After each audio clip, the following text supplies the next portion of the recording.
Good evening, everyone. I'd like to call the Town of Grimsby Committee of the Whole meeting for Monday, December 6th to order. First off, are there any disclosures of pecuniary interest? Seeing none, before we move to approval of the agenda, I just have a few announcements. Wow, what an amazing past 10 days we've had in Grimsby. Starting with Friday and kicking off the Fantasy of Trees, where Councillor Furtick has told me that their numbers for donations have been really good this year. And then later Friday night, it was the Peach Kings game.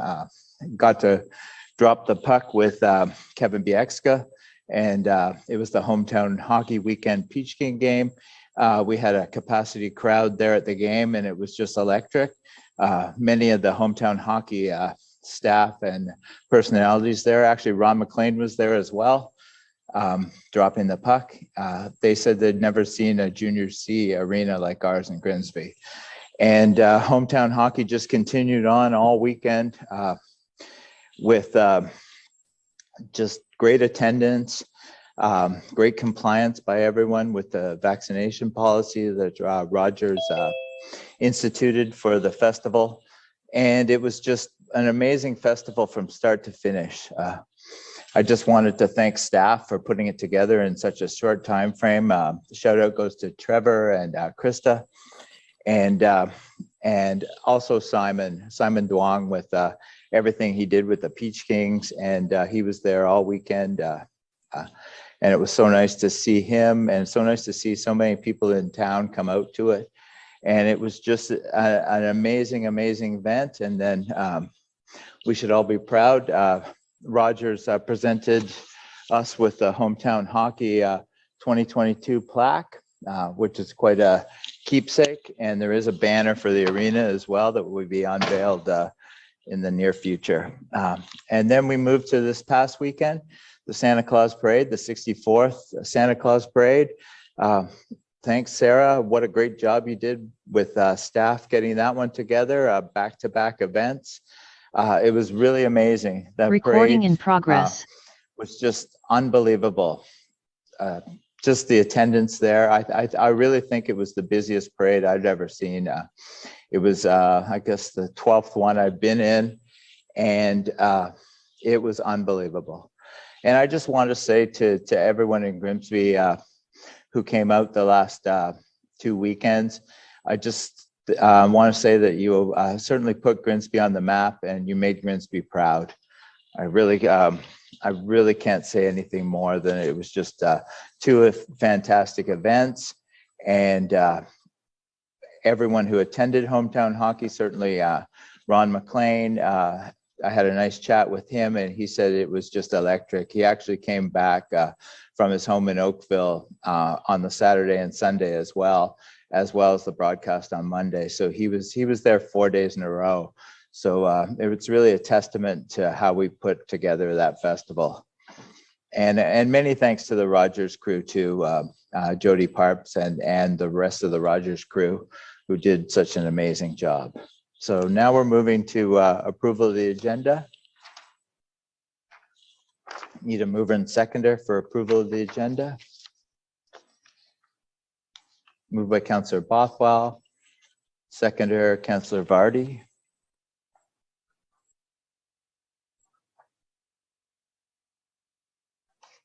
Moved by Councillor Bothwell, second by Councillor Vardy.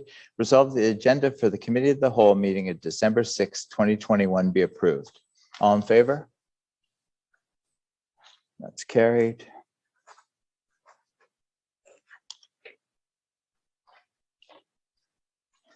All right, moving to number 4, council endorsement package, Grimsby Heritage Advisory Committee meeting of November 23rd, 2021. Need a mover and seconder. Moved by Councillor Bothwell. Seconder.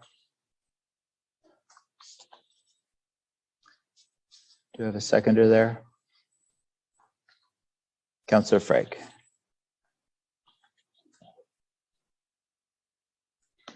Councillor Ritchie. Yes, I see this, the endorsement package here for the Heritage Grimsby Advisory Committee has 4 items. I'd like them separated to be voted on separately, please. Okay.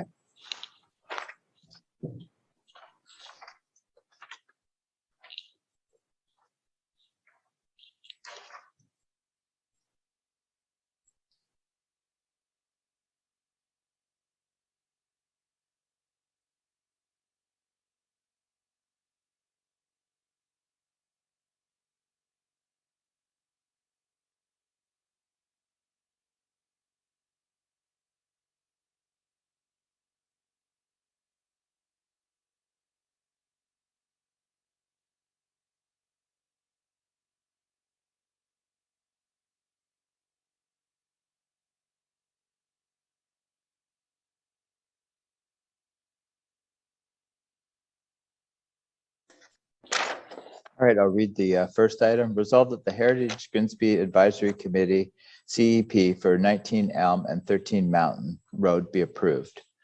I need a mover and seconder for that. Moved by Councillor Bothwell, second by Councillor Vardy. Any discussion?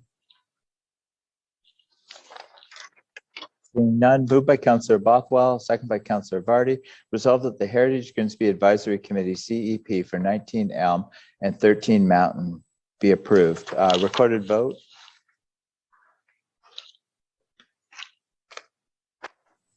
Councillor Bothwell? Yes. Councillor Dunstall is absent. Councillor Frake? Yes. Councillor Cadwell? Yes. Councillor Ritchie? Yes. Councillor Sharp?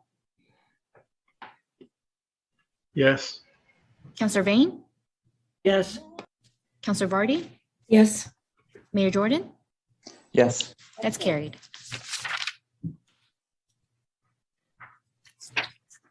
Mover and seconder for the second resolution, and that's resolved. Oh, you're muted. I'll read the second resolution. Resolved that the Heritage Grimsby Advisory Committee, CEP, for 262 Main Street West, Nixon Hall be approved. Need a mover and seconder? Moved by Councillor Cadwell. Second by Councillor Bothwell. Moved by Councillor Cadwell, second by Councillor Bothwell. Resolved that the Heritage Grimsby Advisory Committee, CEP, for 262 Main Street West, Nixon Hall be approved. All in favor?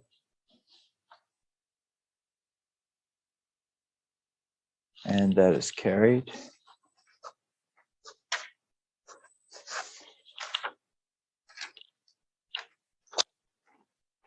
I'll read the third resolution. Resolved that the Heritage Grimsby Advisory Committee, CEP, for the Grimsby Beach HCD study be approved. Need a mover and seconder? Moved by Councillor Bothwell, second by Councillor Frake.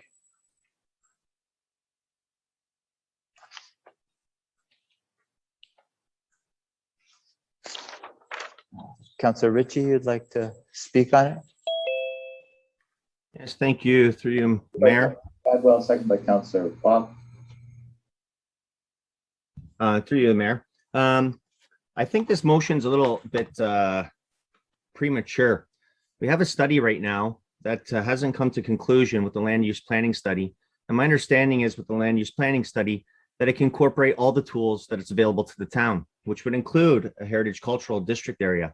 So when we're putting this forward like this, one, I'm curious if staff might be able to answer how much additional monies this study may cost. I was wondering if staff might be able to help out how much that. Antonetta?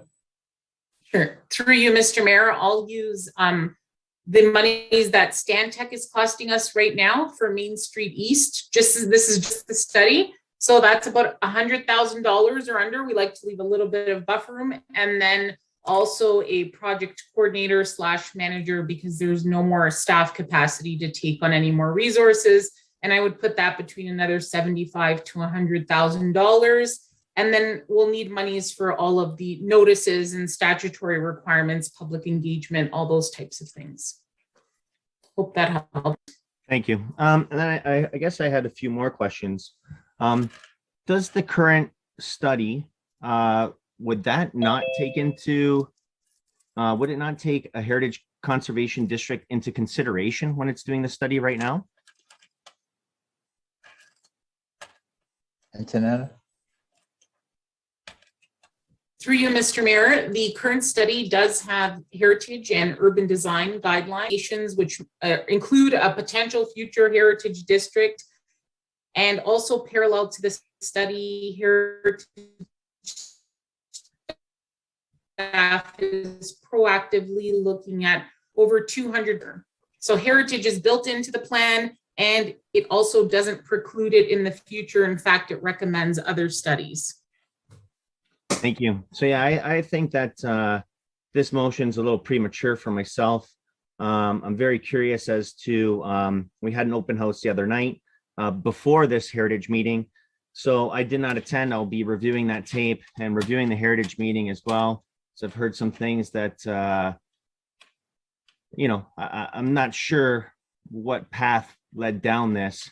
I don't know if it's people guessing that they may not like what they hear with the consultant's report or so forth. But again, there's a lot of misinformation out in the public. And so I can't support this at this time. Thank you. Councillor Bothwell. Thank you, Mayor Jordan.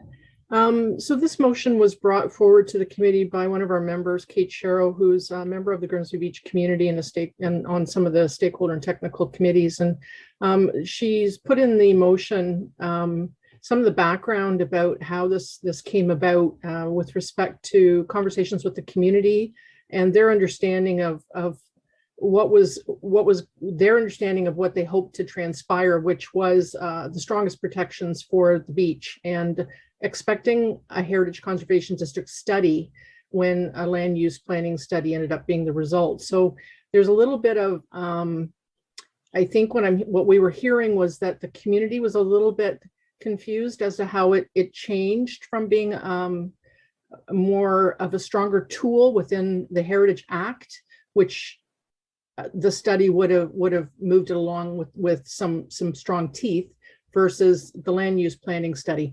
So I think what they're saying is, because Main Street East, we're doing them in conjunction, that there is an avenue for us to also do and look at a heritage conservation district study in combination with the land use. Now, the land use planning study is supposed to finish somewhere around February when the ICBL is lifted. So this is asking that council only consider that we put a study into the budget, and I'm sure we'll have a fulsome discussion when budget time comes around as to whether or not this is a priority for council.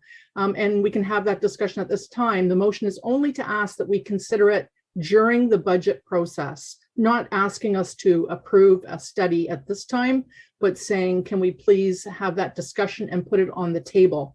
So I have no problem with putting it on the table and having a fulsome discussion with council during the budget process when we're able to better analyze what those costs are, as well as to look at how the next few meetings go on with the beaches and from the stakeholders, and find out. I'm getting emails and information from them saying that they want this. So the community is asking for it.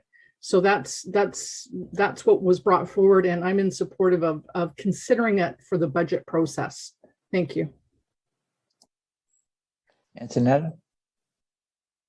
Thank you. Through you, Mr. Mayor. I just want to clarify, because we spent last Thursday evening together with the community explaining sort of the problematic nature of the misinformation, which was repeated again this evening, and that's unfortunate. But we are under council direction to provide a land use study, not a heritage conservation district. So when we say things like, we don't know how staff ended up with a land use study and not a conservation district, that's quite concerning, because frankly, we know exactly how we landed up at this point and juncture. And also, I just like to add that, you know, Ms. Sharrow, we appointed her, as the Heritage Committee appointed her, to represent them on the Stakeholder Advisory Committee. And she's been part of this journey from day one. And not once have we heard any opposition to the land use planning or the notion of a heritage conservation district until the very last minute. Now, what I'm saying doesn't weigh in whether council chooses to consider one or not, or direct us in the future. We absolutely respect that.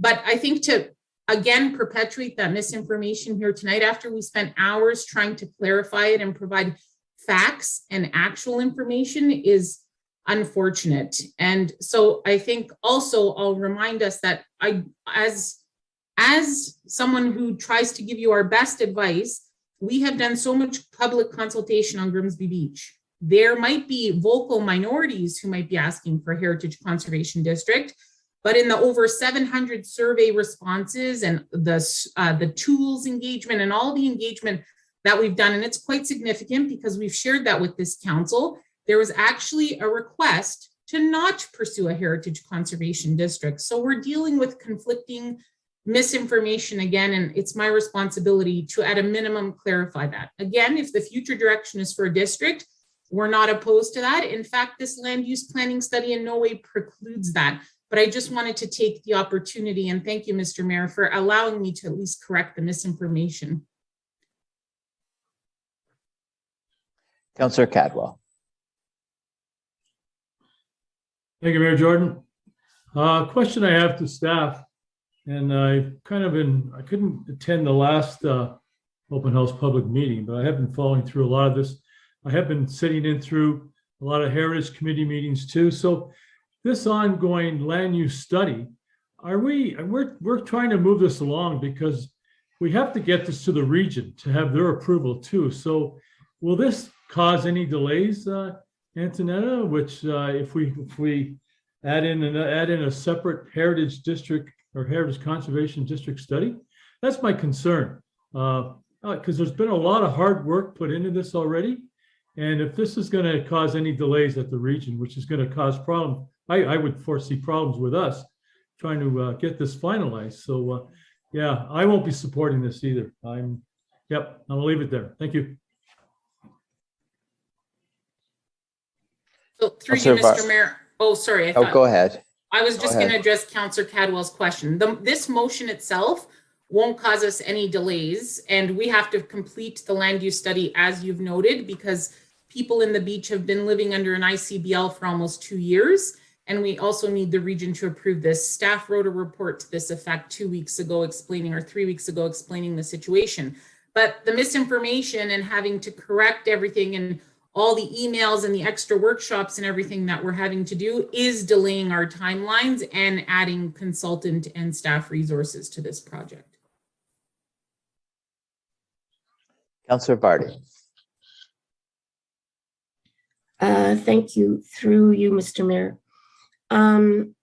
As someone with a background in federal government programs, I've done years and years of consultation. And when your stakeholders are saying, I need more, they're telling you something, exactly that they need more, even though you may have given them lots and lots and lots and lots, and you can't understand why they're asking for this because you've already given them everything. If they say they need more, then it needs to be addressed, and it needs to be heard. The one thing I've learned is you can't communicate enough. And if there is misinformation out there, it's because we're not communicating enough. Even though you may feel you've communicated a lot, which you have, people need more. And so that's what they're telling us. And when I look at the, I sat in on the webinar, when I look at the beaches study, the area of study is fairly big compared to what I would call, maybe the part that's the painted ladies, if you want to call them that.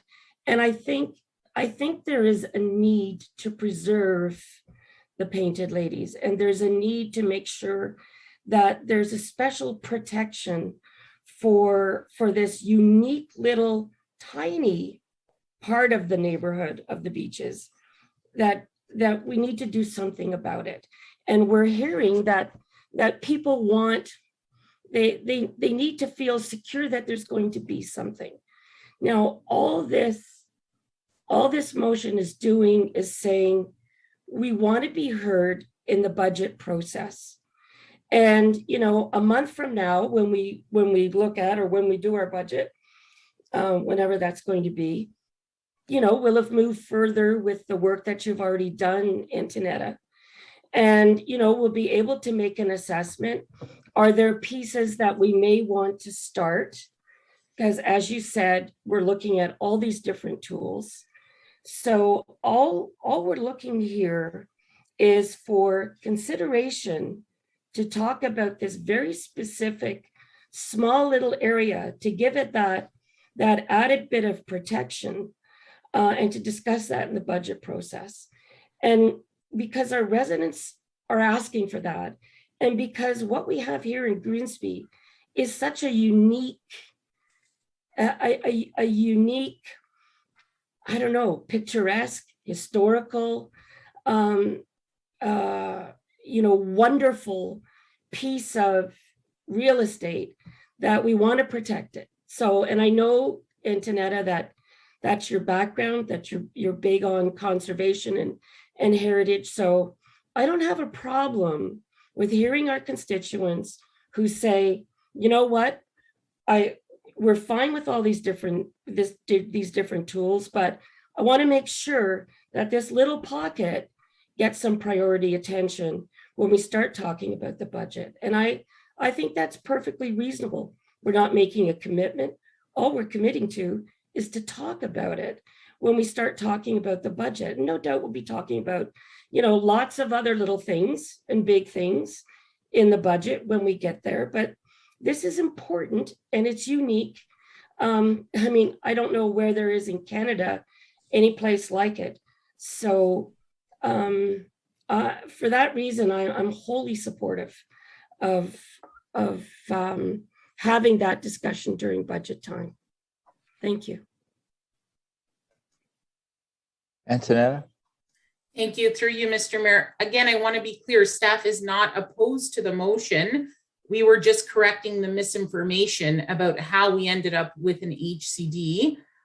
We have, and the consultants, heritage staff, and the whole planning team have included so many protections, not just heritage protections, cultural type of protections, tree strategy types of protections, everything we heard from the community. So again, we're happy to give the community more. We're not shying away from those hard conversations. We had a very productive meeting where we literally typed what the community told us right into the secondary plan. And about the size of the boundary, the expansion to the boundary was asked for by the community and by the Grimsby Beach residents and not staff. And I think it's really important to clarify that. We were able to, again, listen to them, hear them out, expand the boundary, and include the properties that they asked us to. Thank you. Okay, I just, if I may, through you, Mr. Mayor, add that I'm not questioning the expansion of the boundary or how it got there. All I'm saying is what's being put forth here is worthy of a conversation. Our residents have asked for it. It's a unique area. We should protect it. And it's not about misinformation. It's about making sure that we get that little piece right. So that's it for me. Thank you. Councillor Vane. Thank you, Mr. Mayor. I have a number of concerns about this and the meeting in general last week, but I'll stick to this. The idea of spending more money when we're already spending $250,000 to look at the same thing as a possible outcome, and then to add another 100 or 200,000 or 300,000. I've had a number of residents that have said to me that while they appreciate, and this is my feeling as well, so I'm agreeing with them, while they feel that heritage is one of the priorities that this council picked, ignoring others. And I do agree with that. I think we've overlooked a lot of the other priorities that we picked for this council. And I have more appreciation of someone who's highly trained, such as our director of planning, and she's telling us that, we're doing all this. So I'm a little concerned that an advisory member is trying to put forward a motion through accounts, through a committee, which is only supposed to be advisory. I just have a number of issues with this. I will not be supporting this. I think we're already doing it. For me to go out and tell taxpayers, well, we're going to spend another $250,000 of your money because we didn't do the exact wording, but we're doing the same thing. So now we're going to spend $500,000 instead of $250,000 and still get the same results. So I won't be supporting it. Thank you. Councillor Frake. Thank you, Mayor Jordan. What I'm hearing, I think there's two things going on here. I hear Antonetta saying that this particular land use study is continuing and will not be interrupted, but if we go with this resolution that Ms. Sherrill was put forward. All Ms. Sherrill was asking and the Heritage Committee is asking is that we look at this particular request through this resolution when we deliberate on the budgets. Am I clear on that, Antoinette, or am I off base here? Antonetta? Through you, Mr. Mayor, that's how I'm reading her motion. Again, from our perspective, the concern is we have already embedded heritage deeply into this plan. Why don't we see what the final product is, see if it serves this community well, and let's hear from all of the community if the land use plan that has been co-written by them and designed by them serves them well. And there's nothing that stops us from talking about an HCD at some point in the future. It's just premature at this time to consider an HCD when we haven't been able to even see the fruits of the land use study and whether or not that works. Like we'd like to, again, share that more with the community, show all the heritage protections that have been built in, all the heritage impact assessments, all the listings that we're working on. Like, it's an incredible amount of work that we're all very proud of it. And I'll say we heard from residents all weekend long after that session how pleased they were. So there's always, I think, two sides. We have to do what's best for everyone. And we're saying this just might be slightly premature. Let's read this new secondary plan, all the tools, and frankly, all the other action items that the consultant is proposing, from everything to parking, to tree strategies, to other heritage tools. And then let's make an informed decision. Okay, I hear all that, agree with all that, but I mean, we're not asking to spend any money. We're not asking to put any work into this at this point in time. All this resolution is asking for is that we consider an HCD when the budget deliberation comes around. That to me is not a big ask, considering that, the beaches area is synonymous to Grimsby. I mean, we've done a lot of work, and a lot of the work we've done, I'm sure, can be incorporated into an HCD if we decide to do that after we've had our deliberations at the budget time. So I don't see the harm in it. I don't see why we would vote against it. It's an open discussion. It's democratic. It's what we should be doing. And I don't think we should shut down the beaches area, because I think it's worthy of an HCD study and at least a discussion during budget time. We may all disagree with this at budget time, but let's not throw it out. Let's not just dismiss it. Let's hear it out. Let's complete the land use study and let's move ahead. And when budget time comes around, let's entertain this particular resolution. I will support this. Thank you, Mayor Jordan. I don't know what else I can say. Anthony, there's not much more you can say to me, because I just don't want to get the two things mixed up here. I understand what you're saying, and you've done a huge amount of work, no question about it. But let's not throw this out, and because we will lose a lot of trust from the community if we do. Anyways, thank you very much, Mayor Jordan. Antonetta? Sorry, Mr. Mayor, my hand was up from earlier. Okay, I just wanted to make sure. Councillor Bothwell. Thanks. Just a couple quick pieces. I think Councillor Vane mentioned he was concerned why it was brought forward by a member of our committee. Just to remind or just mention that motions like this requesting a study can be brought by any member of the community, either to the Heritage Grimsby or to council directly in a number of different forums. So that is in the toolkit, that it can come from anywhere. And just the fact that it came from Kate, Ms. Sherrill, is a representative of the beach, but it could have come independently from any member of the community directly.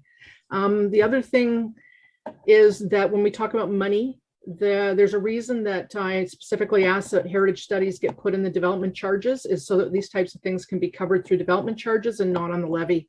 So that is another area that when we get to budget, we can talk about, because a number of studies are already provided for through development charges through the new study we just did in the DCs. And there's opportunity there to look at as different funding models, I think, for this, should council choose to consider it for the budget process. So I think it's premature. I think this is asking us to consider it, look at those options, look at where the funding might be available, look at the timing, and look at the best protections we can, as Councillor Vardy was saying, for this very small pocket of just unique, precious resources, heritage resources that Grimsby has, that we need the strongest tools possible to protect them. Thank you.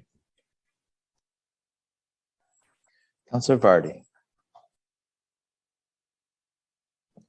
Thank you. Through you, Mr. Mayor. Let's say that we get the results of the land use planning study in April.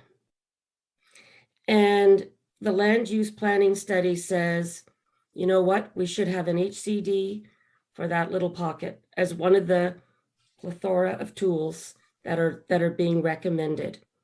If we don't earmark money in the budget when we have our budget discussions, then we're not going to be able to do anything to protect that area until 2023 budget discussions. So, and if we don't need the money, if we don't need it, then we'll be able to reprofile that money. If we choose to set aside some, we'll be able to reprofile that money into another priority. All it is a holding marker in the budget should we collectively decide it's a good thing. So I, for one, do not see a conflict with the work that Antoinette has done so far. I don't see an issue with having a discussion about it during budget, but I do see a potential vulnerability if we haven't earmarked money in the budget, and then a few months down the line, we find out, yeah, well, we need to do that, but we don't have any money. So this is a way to protect that should we need it. If we all agree that we should protect it, should we need it. And if we need to reprofile it, we can take it. If we don't need it, we can put it somewhere else. I mean, we've done that lots throughout the year where we've had to reprofile, but it's a lot harder to find money than it is to give it away. So for that reason, as a safeguard, I think we should have that discussion during budget time, because we may need it come the results of the work that Antoinette is doing right now. Okay, thank you. Councillor Ritchie. Thank you, through the mayor. So again, we're waiting for this report that may involve some heritage cultural district, may not. And it may come in February, March, April. So let's have, with the way this council, I see how we operate, let's have a 2-hour discussion. We're already 30 minutes in on something about what if. So let's put some money, what if, let's put a tax increase for a what if on all the residents of town of Grimsby for something that means full public support in that area. And like I said, what I've heard tonight is that we've had 700 people of the surveys done. We have 77 residents that want a heritage cultural district, which tells me that the other 623 aren't really interested in a heritage cultural district, but are interested in the tools that the land use planning study will provide to help protect the area. So when I look at these things, I understand that it's just a what if, but what if we don't get the report till after? What if, so what if we should just tell the residents of Grimsby that we're going to do a tax increase on a what if? And I don't think that's responsible. I don't think that's what the residents asked us to do. I mean, if it comes back and we need to do these things, then we can move in that direction at the time. But I totally think this is premature.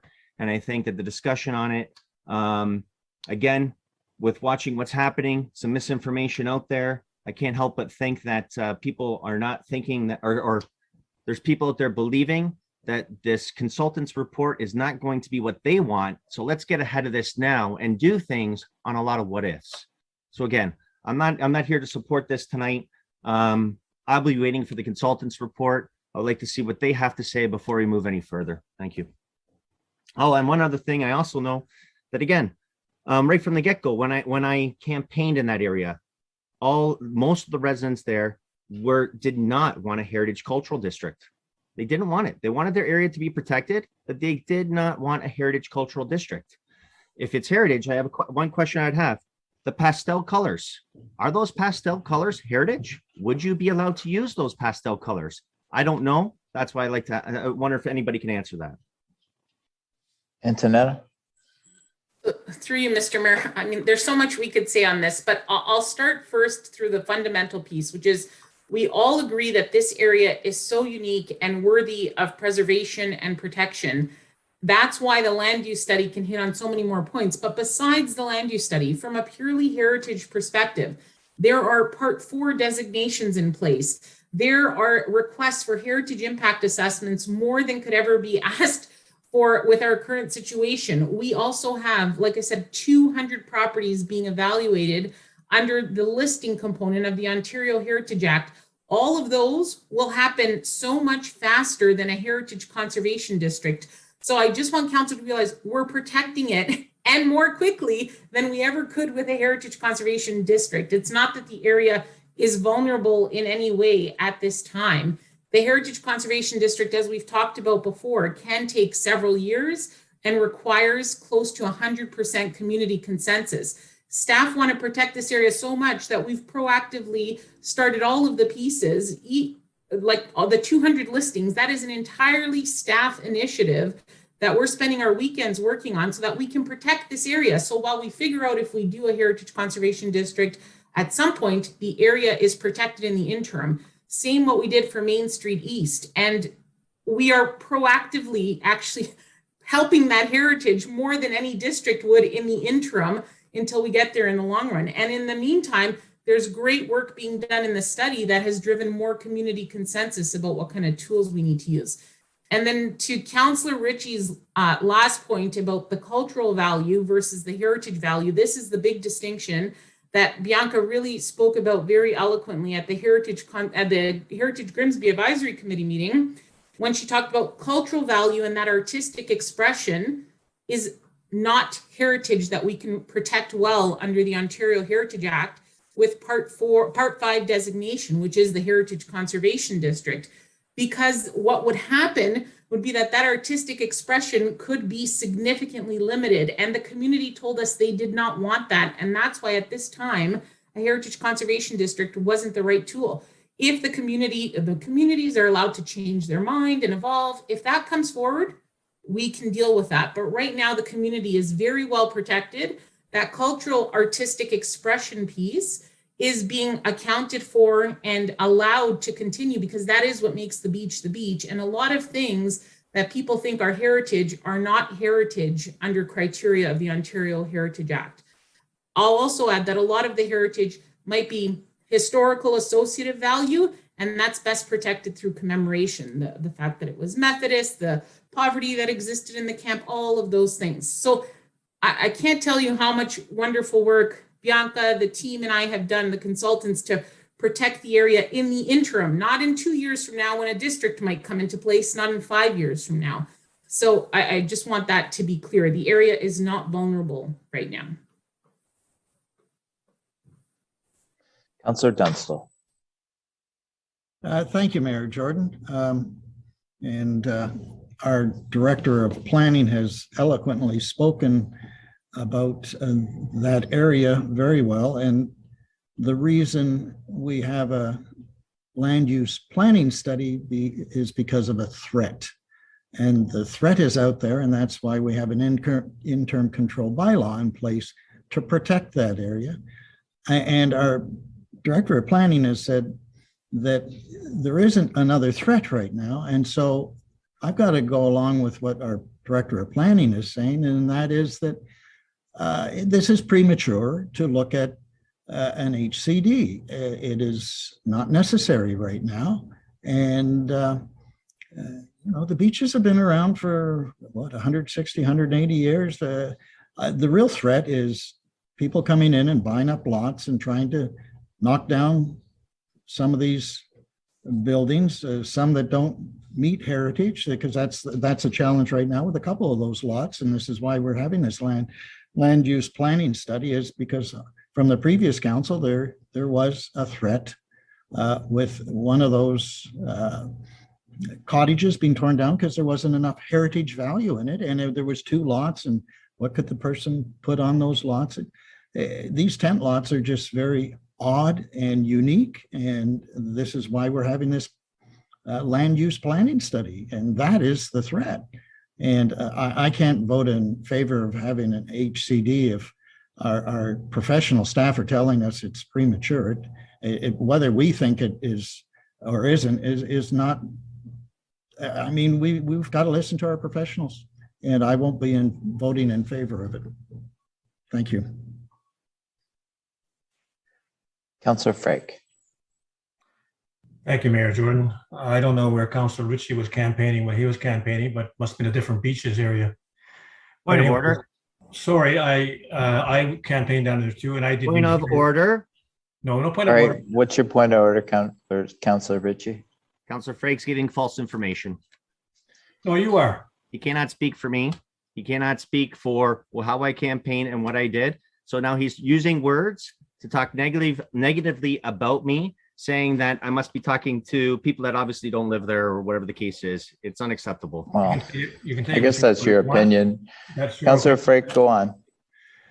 So anyways, and the what Did you if? not rule on this, Mayor Jordan? Sorry, can I continue, Councillor Excuse Ritchie? me. You always Excuse seem me. to interrupt me. I never interrupt you, so please. If leave you would me stop alone. with the verbal attacks every I'm time not verbally you speak. attacking you. I'm just Councillor questioning. Frake Stop and with Councillor verbal Ritchie. attacks every time you Enough. speak. Councillor then we Ritchie, wouldn't have enough. this.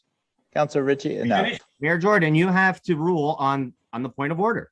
No, Yeah, it's I not don't point of feel order. it was a point of order. Opinion. I'm okay with it. It's my opinion, okay? And that's yours.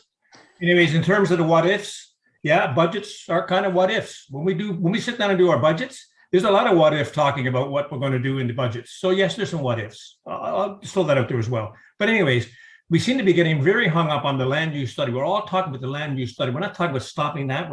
What we're asking here is for a resolution where we can discuss an HCD next year during the budget. That's what this is all about. And we seem to be getting lost by going down the wrong road here. The land use study will go on. Let's wait till the budget time comes around. Let's have a discussion around this. And we all might disagree with it. That's fine. That's just open discussion and democratic. That's all I'm saying. And I think that we should support this particular resolution. It's very simple. It's not complicated. Thank you, Mayor Jordan. Councillor Sharp. Thanks, Mayor Jordan. I just have a question, I guess, for Annetta or maybe Melanie. How much was budgeted for the current study that's going on right now? And how much have we spent on the current study or the land use planning study, whatever it is that we're doing right now? Through you, Mr. Mayor, if it's okay, I can answer Councillor Sharp's question. Absolutely. Thank you. So the budget that we had was $165,000. We are maxed out pretty much on that budget. That does not include advertisements in both papers, several rounds. That does not include mail outs to residents, the surveys being mailed out, the public engagement, or obviously staff resources. So $165,000 to answer your question. So it's far off 250,000 to 500,000 then. So, but it is a considerable amount of money. All right, through you, Mr. Mayor, I understood the question to be, what does the land use study costing us, not what a heritage conservation district study was costing us. Did I misunderstand? No, I understand. That's okay. the question I was asking. So if I could go on. Okay, So we've sorry. currently spent, you answered my question. Thank you. So we've currently spent our budget of 165,000 and plus a little bit more with staff resources and advertising. And then we're proposing what looks like maybe another 200 to 250,000 in the next year budget. And that seems like a lot of money to dedicate at once or in one period. So I wonder, can we afford to do this in every neighborhood? And if we can't, why are we doing it? Is there other needs that we might be missing?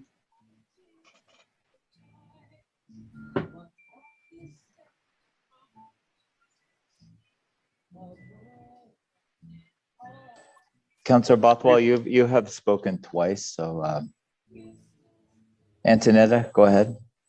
Through you, Mr. Mayor, I appreciate Councillor Sharp's question. I don't know if we can afford to do this in every neighborhood.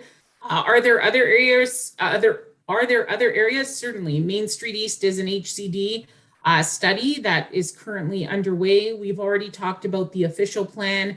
We've got some ambitious goals from an environmental perspective and some climate and mitigation studies and new initiatives that we want to bring forward on a whole series of planning fronts. So, I mean, everything has to be taken into balance. Yeah, so I agree. I think that we need to balance our ideals with our budget. And I think that maybe we're overshooting the mark on this. I don't know. I'm not one to overspend. So that's all. Thank you. Point of clarity, Mayor Jordan. Yes, Councillor Ritchie. So I heard that we've spent $165,000 to date. I heard your comment that we're well under budget. I was just curious as to. No, I didn't say we were well under budget. I just said that we were under other numbers that were thrown around tonight. Under the 250,000, which I believe that's, I'm not sure exactly how much we earmarked for this. I was wondering what the estimate will be for the entire, when it's all finished, how much we'll spend. Antonetta? Through you, Mr. Mayor, can I just ask some clarification on the question? Is that how much potentially a heritage conservation district might cost, or is that the study and a heritage conservation district? The study and the heritage, please. The land use study. Okay, so through you, Mr. Mayor, I think it's safe to say we can round up the land use study to $200,000. As we indicated, just for the study alone, which will not get us a district, it'll just tell us if a district is warranted or not. That's $100,000 in and of itself. And then we would need a project coordinator for that file. Again, $75,000 to $100,000 plus the appropriate advertising fees. That doesn't get us a study. That doesn't get us a district. It just gets us a study to tell us if a district is warranted and where. And then there's a district, which again, there's examples across Ontario, but depending on the size that we end up with, similar to the exercise we're going through Main Street East, 100,000 plus. And then I'll say, like, if the town has so many districts in place, then you need staff to manage all the heritage permits, because all the work that happens in a district has to be managed through Part 5 heritage permits, and you need staff to process those and take those to the Heritage Committee for their recommendations to council. So, I mean, I could go on and on, but I'll stop there. Point of clarity, Mayor. Go ahead, Councillor Bothwell. Antonetta, do we not have designation in the development charges, which is not the levy against the taxpayer, to provide for funding for heritage studies? Through you, Mr. Mayor, I remember that conversation coming up in the DC exercise that we had with Watson. And I remember maximum, we were told 5 to 10% of the total cost, but not 100% of the costs. So that's what I'm aware of. I actually, at the same time, I messaged our treasurer to look into and confirm that and help us know that in the future. But right now, the answer is only a very small portion. Okay, because this is the first time we've put it in development charges, and there was a number of studies that were incorporated into there, not just one. So I know that there was a significant amount that can be covered by development charges through multiple study funding envelopes there. So I just want to leave that it's not all taxpayer funded. That's all. Thank you. Through you, Mr. Mayor, I'll just add it should be growth. It has to be growth related to be covered by the DC charges. So if we're not anticipating growth in this area, and I don't think we are, then it's typically not covered. Like I said, a small percentage might be. I think we heard from Nancy Neal, 5 to 10%. But yeah, and we did cover a whole bunch of studies, but they're growth related studies. Councillor Frake. Can we call the question, please? Yes, moved by Councillor Bothwell, second by Councillor Frake. Resolved that the Heritage Grimsby Advisory Committee CEP for Grimsby Beach HCD study be approved. Recorded Order, vote. Mayor Jordan. Yes. Mayor, Councillor Frake asked to call the question. When we have to have a vote on that first, please. Well, there's no more speakers, so, It's procedure. well, we're not going to vote if there's no more speakers. Counselor Bothwell, Yes. Counselor Dunstall, No. Counselor Frake, Yes. Counselor Cowell, Nope. Counselor Ritchie, No. Counselor Sharp, Counselor Sharp, No. Counselor Vane, No. Counselor Vardy, Yes. Mayor Jordan. Yes, if only to speak for it at budget time. That's defeated.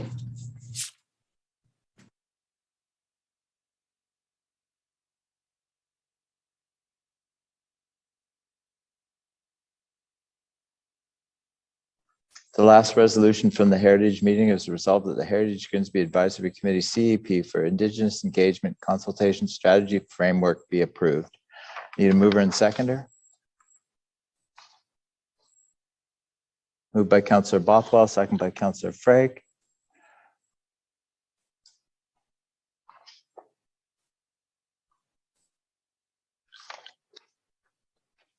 Any discussion? Councillor Ritchie. Thank you, through the mayor. So I see this, that one of the directions is that staff review the wording of the plaque in Centennial Park in consultation with the Indigenous Committee. And the second one to be that the Heritage Grimsby Advisory Committee recommend to council to consider developing an Indigenous engagement consultation strategy framework. And I see at the beginning there's a verbal update. In order for me to support this, I'm just curious as what the verbal update is. What's the information behind it? So I would like to, if obviously in this situation, I'm not sure exactly what it is, but I'd like to know what is behind this first before I direct staff to move forward with this. Bianca, I see that you're here. Point Would of you order. like to? Point of order, Mr. Mayor. Yes, I just Councillor wanna Vardy. just would like to remind the councillor that he doesn't direct staff. We have one employee, the CAO. He directs staff. Thank you. Thank you, Councillor Vardy. I see Bianca that you're here. Bianca, do you want to speak on that?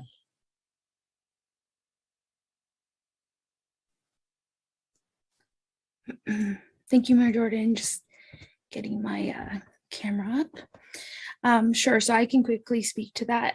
We had a delegation or a verbal update from our member Pam Evans, and she spoke to the plaque inside Centennial Park. There's some outdated language on that plaque.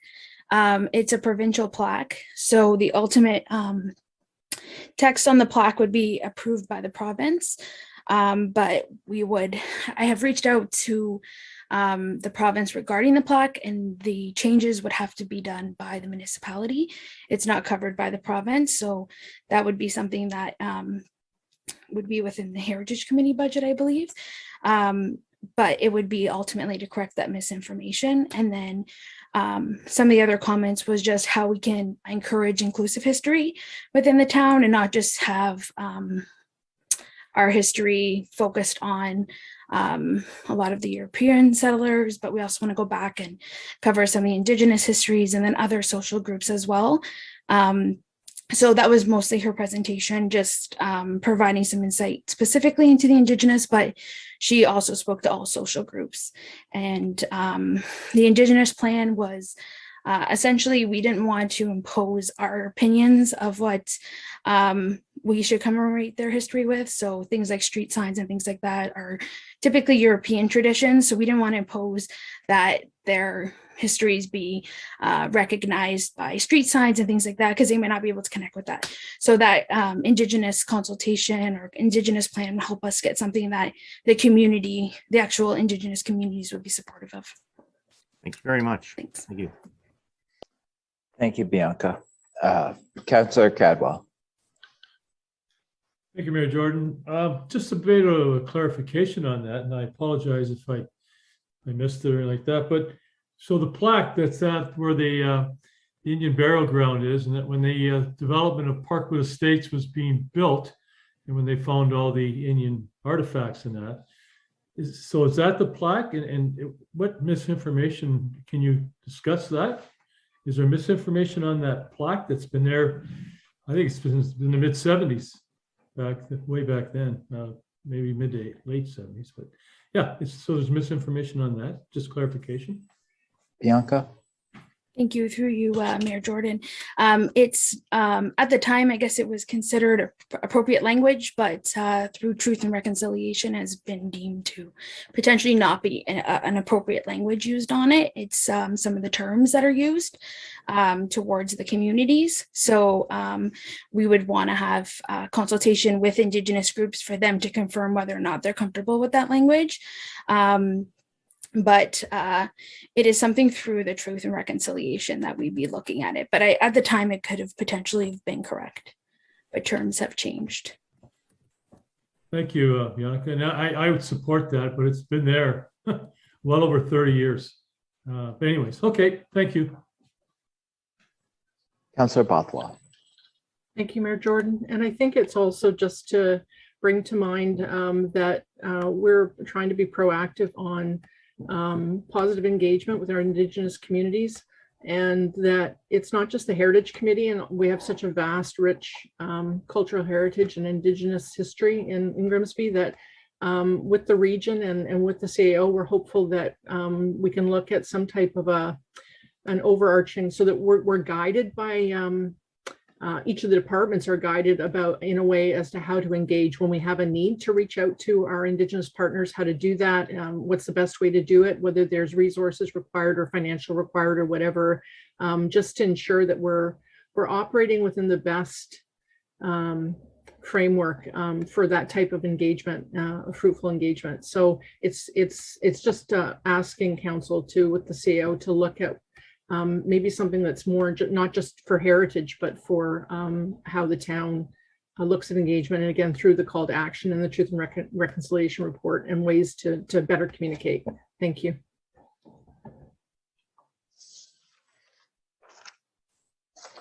Seeing no further questions or comments, I'll read the resolution. Moved by Councillor Bothwell, second by Councillor Frake. Resolved that the Heritage Grimsby Advisory Committee CEP for Indigenous Engagement Consultation Strategy Framework be approved. Recorded vote. Councillor Bothwell, Yes. Councillor Dunstall, Yes. Councillor Frake, Yes. Councillor Caldwell, Yes. Councillor Ritchie, Yes. Councillor Sharp, Yes. Councillor Vane, Yes. Councillor Vardy, Yes. Mayor Jordan. Yes. That's carried. Now we do move to adoption of the previous minutes. Need a mover and seconder. Moved by Councillor Dunstall, seconder. Councillor Frake.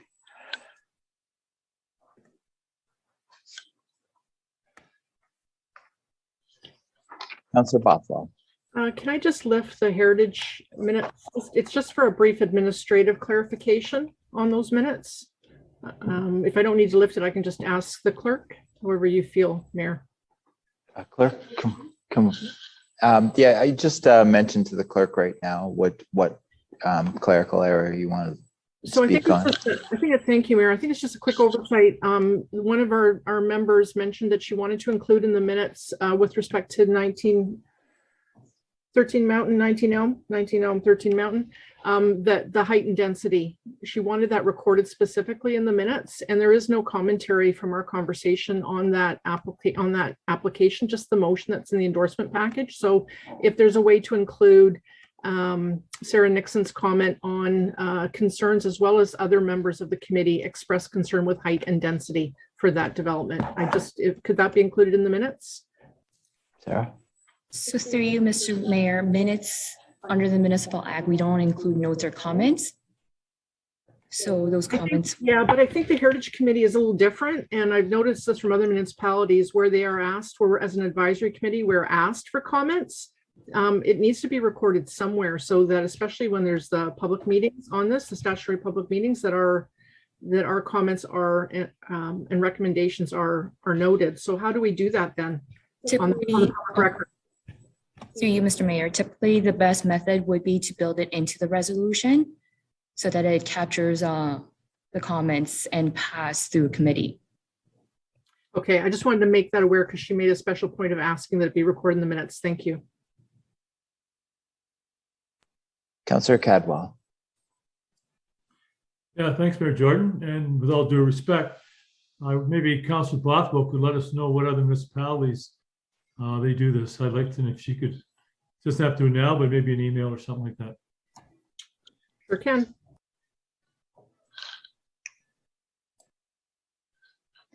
All right, I'll read the resolution now.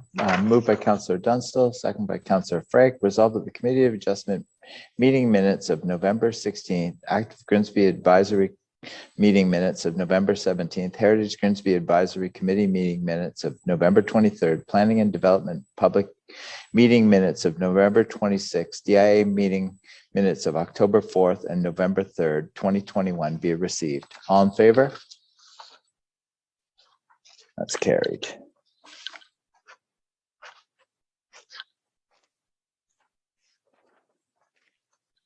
Now we move to delegations. Our delegation tonight will be Regional Councillor Furtick with an update.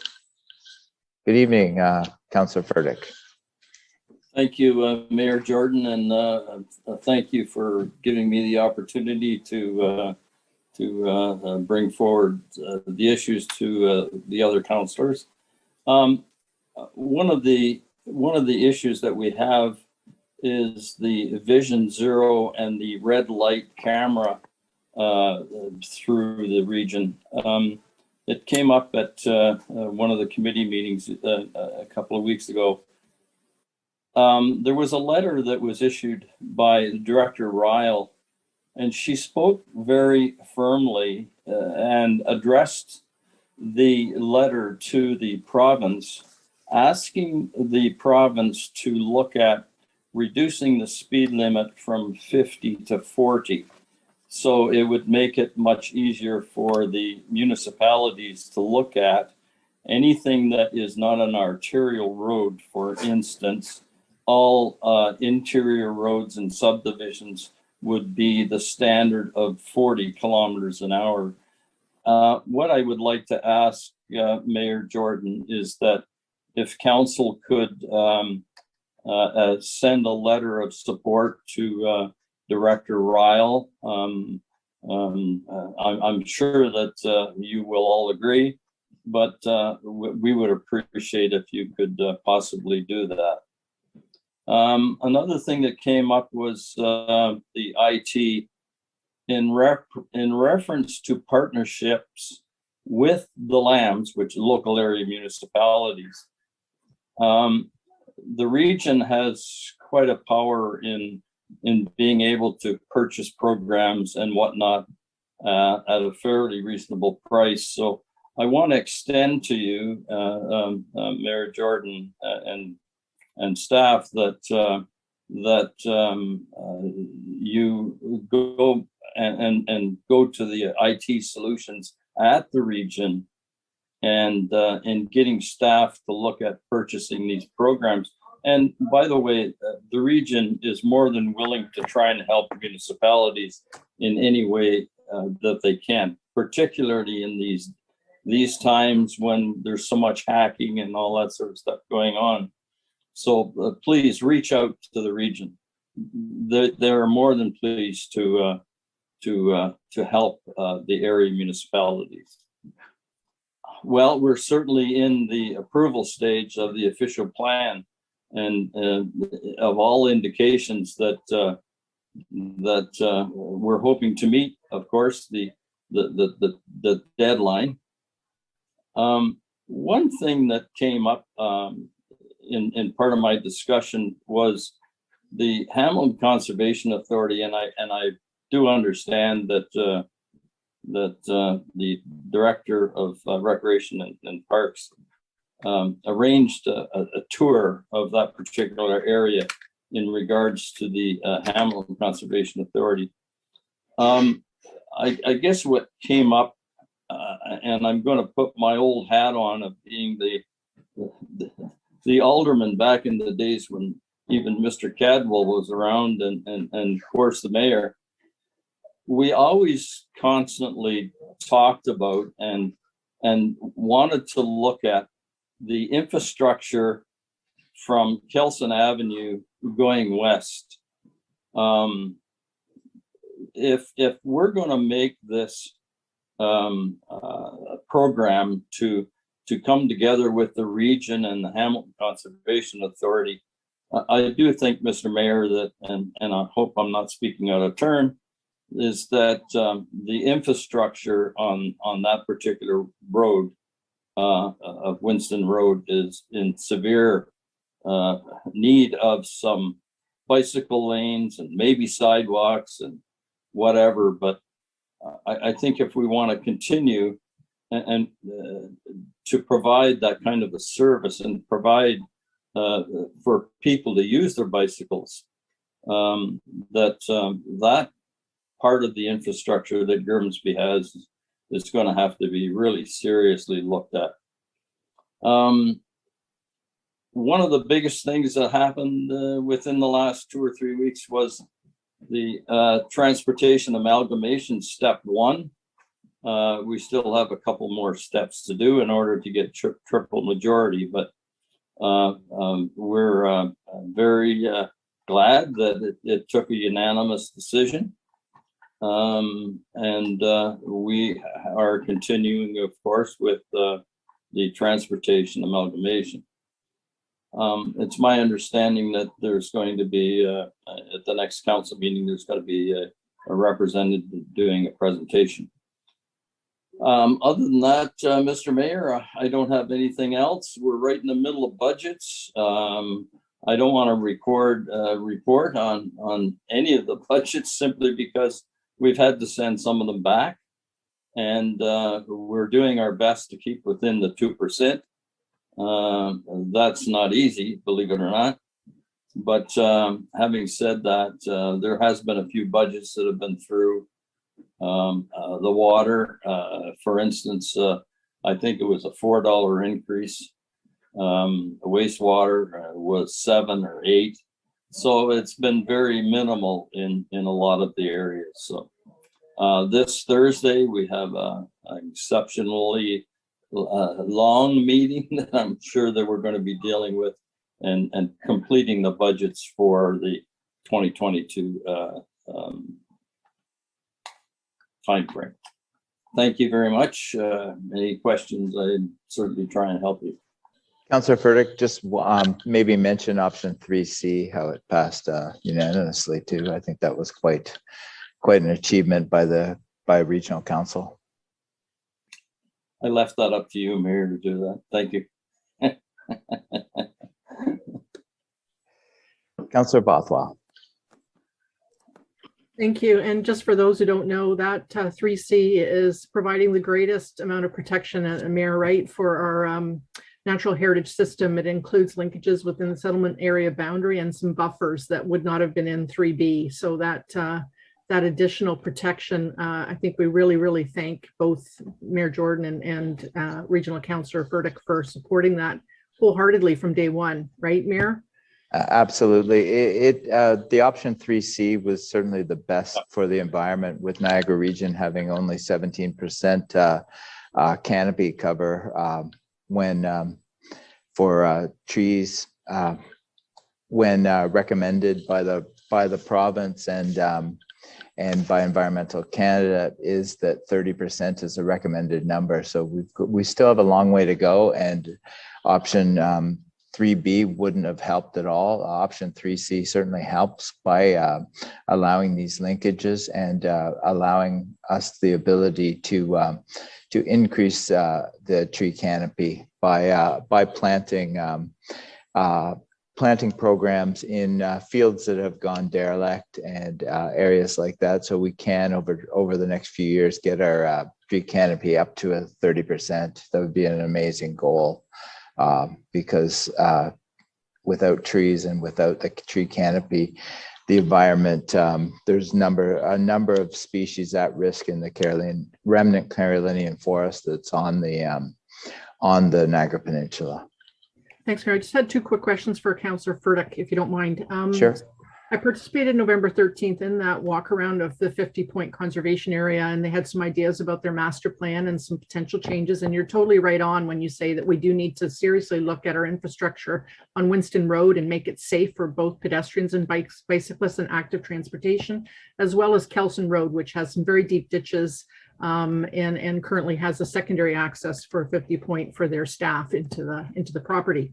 But one of the things that came up as well was the settlement area boundary expansion, and the requests that went forward to the region that were that council made a very strong voice in our motions, that we said we did not want the Kelson Avenue North parcels, which are currently zoned rural and agricultural, to be expanded urban boundary. And there was some very passionate delegations that spoke to that as well.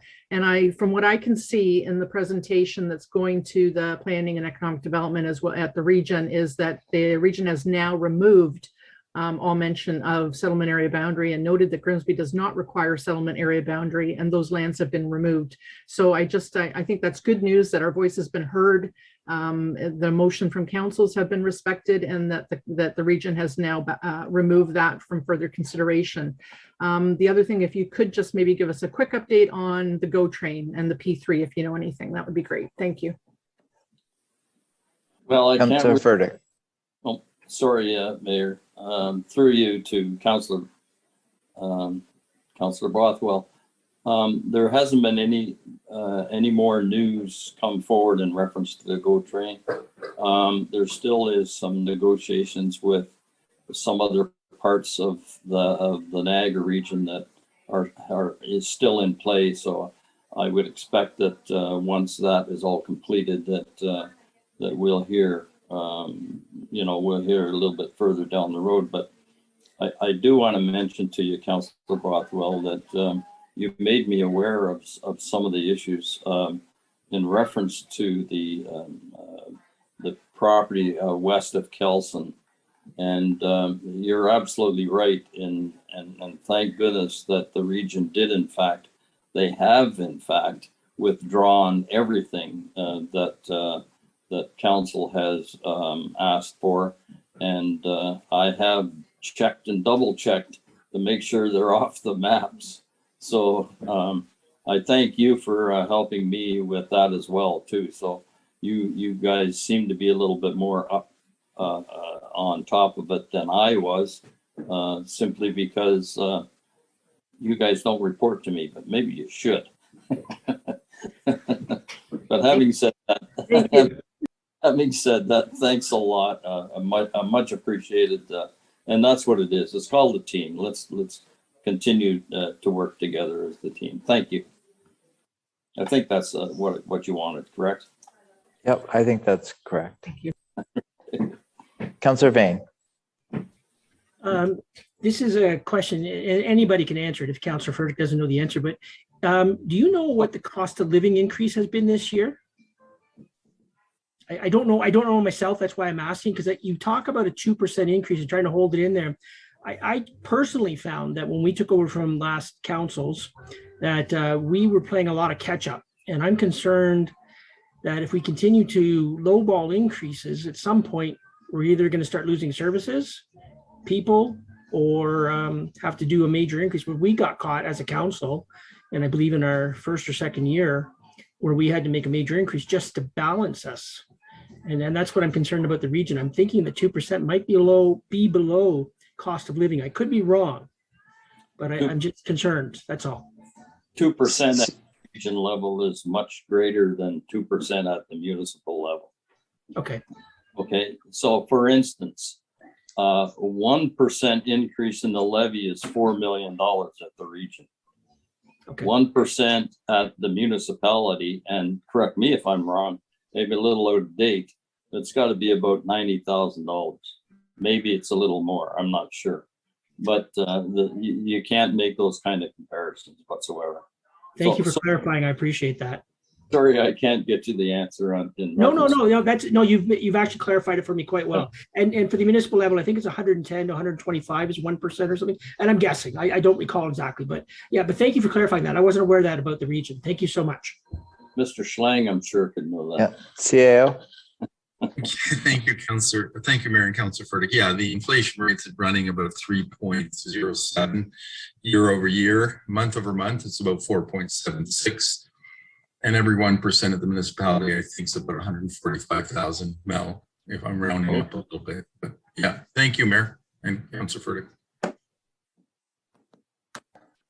Thanks. Thank you. All right. Now, and thank you for your update, Councillor Furtick. Now we move to number 7, consent agenda. Need a mover and seconder? Moved by Councillor Dunstall. Oh, Councillor Frake.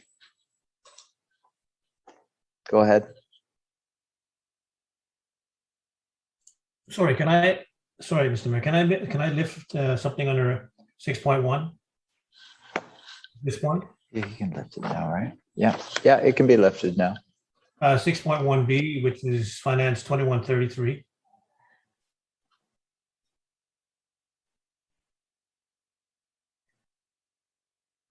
That's the third quarter report. I just have a couple of questions. All right, Councillor Sharp. Thanks, Mayor Jordan. I just would like to lift the item 6.2A, Crimson Museum admission by donation.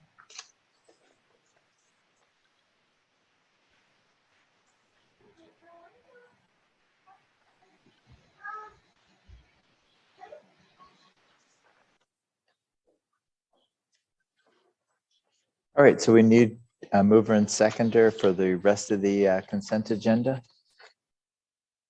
Moved by Councillor Frake, second by Councillor Dunstall.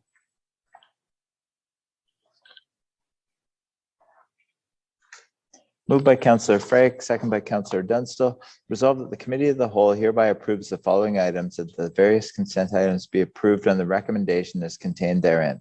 Report FIN 21-32 2021 tax write-offs.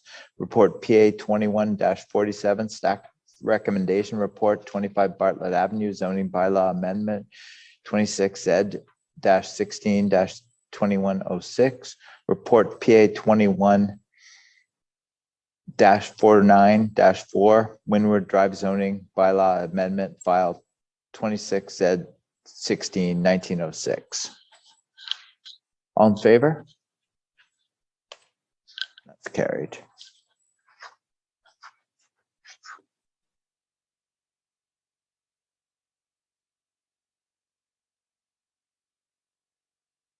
Now we move to 6.1B, report FIN 21-33, the 2021 third quarter financial update. Melanie?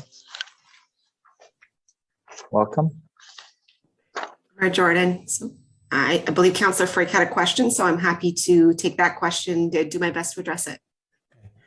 If that's okay with you, Mayor Jordan, rather than have Melanie go through this in detail, because there's a lot of detail in it. I just had a couple of questions, Melanie. It is a good report and it does lay things out fairly explicitly. I assume that, this is a pretty good representation of how we're going to end up the year. Is that correct? It is the third quarter report, but that's how we're going to end up this year. Through you, Mayor Jordan, absolutely. This is our best estimate. We pulled numbers as of September 30th. And then we met with all the directors to project our best estimate up to December 31st to try to give you as realistic of a picture as we can. Of course, there's certainly some assumptions that we're still making with the last quarter, and certainly still managing some unknown items with regards to some revenues in the pandemic, but it absolutely is staff's best estimate at this point, and it should be fairly representative. Okay, I actually just went through this very quickly. And of the 3.1 million in surplus, I was surprised to see that over half, or about half, which is about $1.5 million, is related to wages and salaries and benefits. It's a big number. So that represents about half. Am I reading that correctly? Through the mayor, $1.4 million of that $3.1 million number is related to operational savings in our program areas. It's not all salary and benefits. Certainly, those are a large component of the item, since many of our programs are delivered through our staff. But any other discretionary type expenses, utilities, program materials, all those other types of expenditures would also be in that 1.4 number. So it's not just staffing, but staffing is absolutely a large component. Well, based on your report and where you've itemized the various categories of savings, I've seen, everything from 14.7 thousand savings in salaries and finance up to, let's see, $307,000 in salaries and benefits in water. So yeah, this is all related to salaries and benefits, or wages and benefits, not operational savings in other areas. It's all salaries. And I just wanted to clarify that's exactly what it was, because I added them all up based on your based on how you've categorized it here. And the question I want to ask is, that is all salaries and wages, et cetera. Are these positions, are there a lot of positions that are open, never been filled? Are they going to be filled next year? Where do we go with this? I mean, that's $1.5 million in salaries and benefits is a lot of people. So through you, Mayor Jordan, I think I'd say two things. So Councilor Frank, if you're adding up all of the different salary and benefits in each area, I think you should be careful not to add water and sewer into that number, because those surpluses are reported separately out of the 1.4. So they could be giving you a false sense of the magnitude. Okay, well, I can take $307,000 out of that number for that.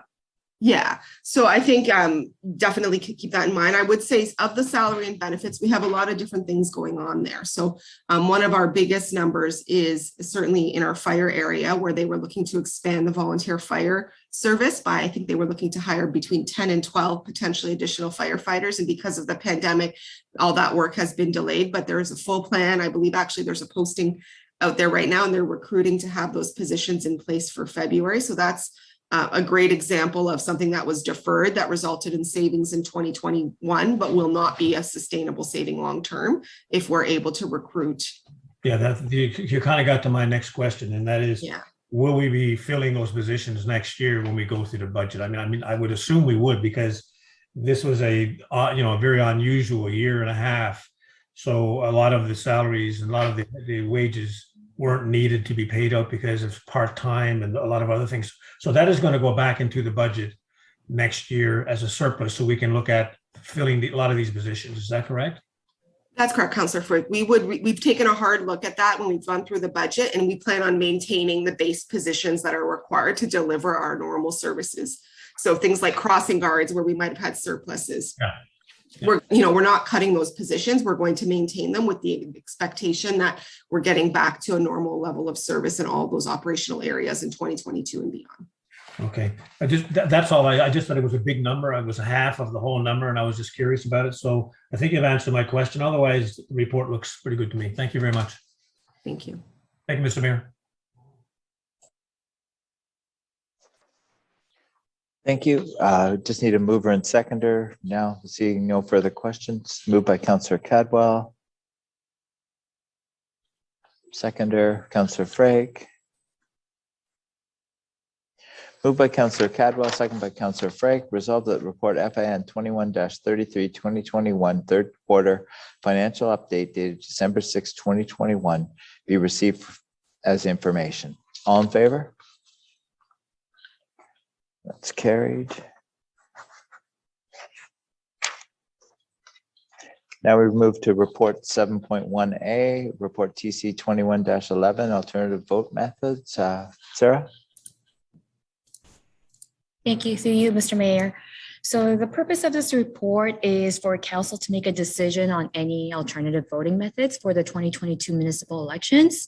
The report outlines some data, and based on historic trends, what we observed in 2018, the survey conducted, and in consideration of any impacts that we may have in 2022, staff recommend online, internet, and paper ballot voting. as the alternative voting methods. So the difference from 2018 is that we'll be eliminating telephone voting because based on the trends, it might be better to reallocate those resources more efficiently. For example, having more than one polling location. So we are also considering more polling locations in 2022. So I'll take any questions if council may have. Thank you, Sarah. Questions or comments from council?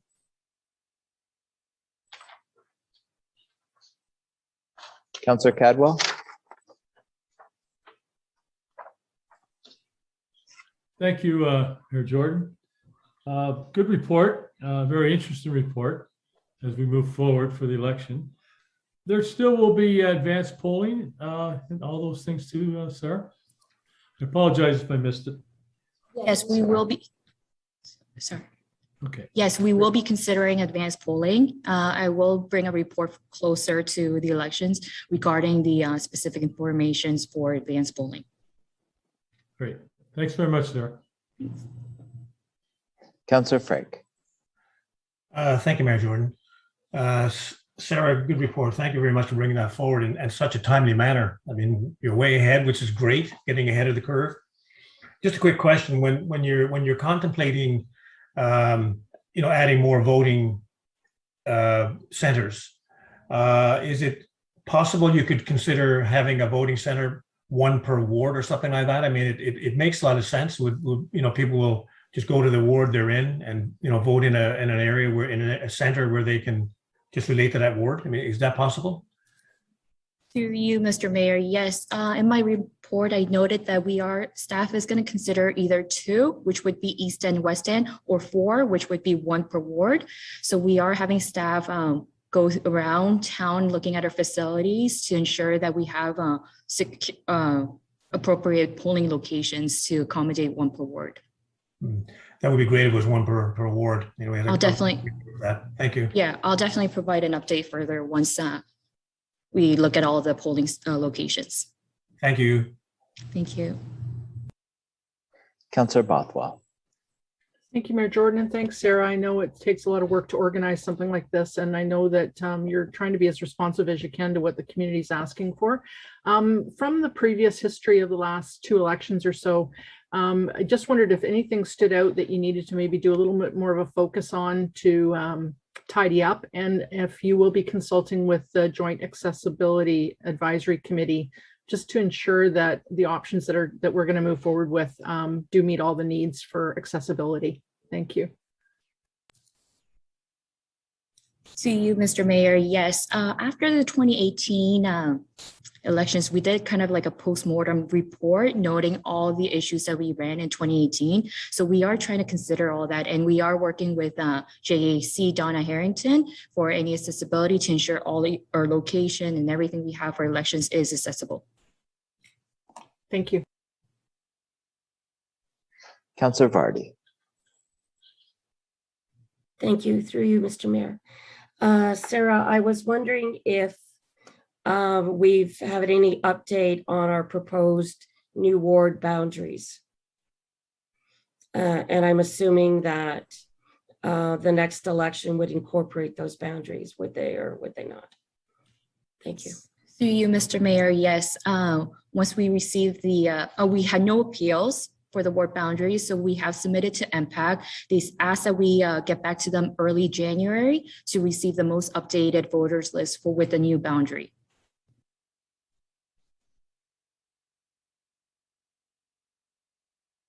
All right, seeing no further questions, excellent report, Sarah. We need a mover and seconder. Moved by Councillor Vardy, second by Councillor Frank.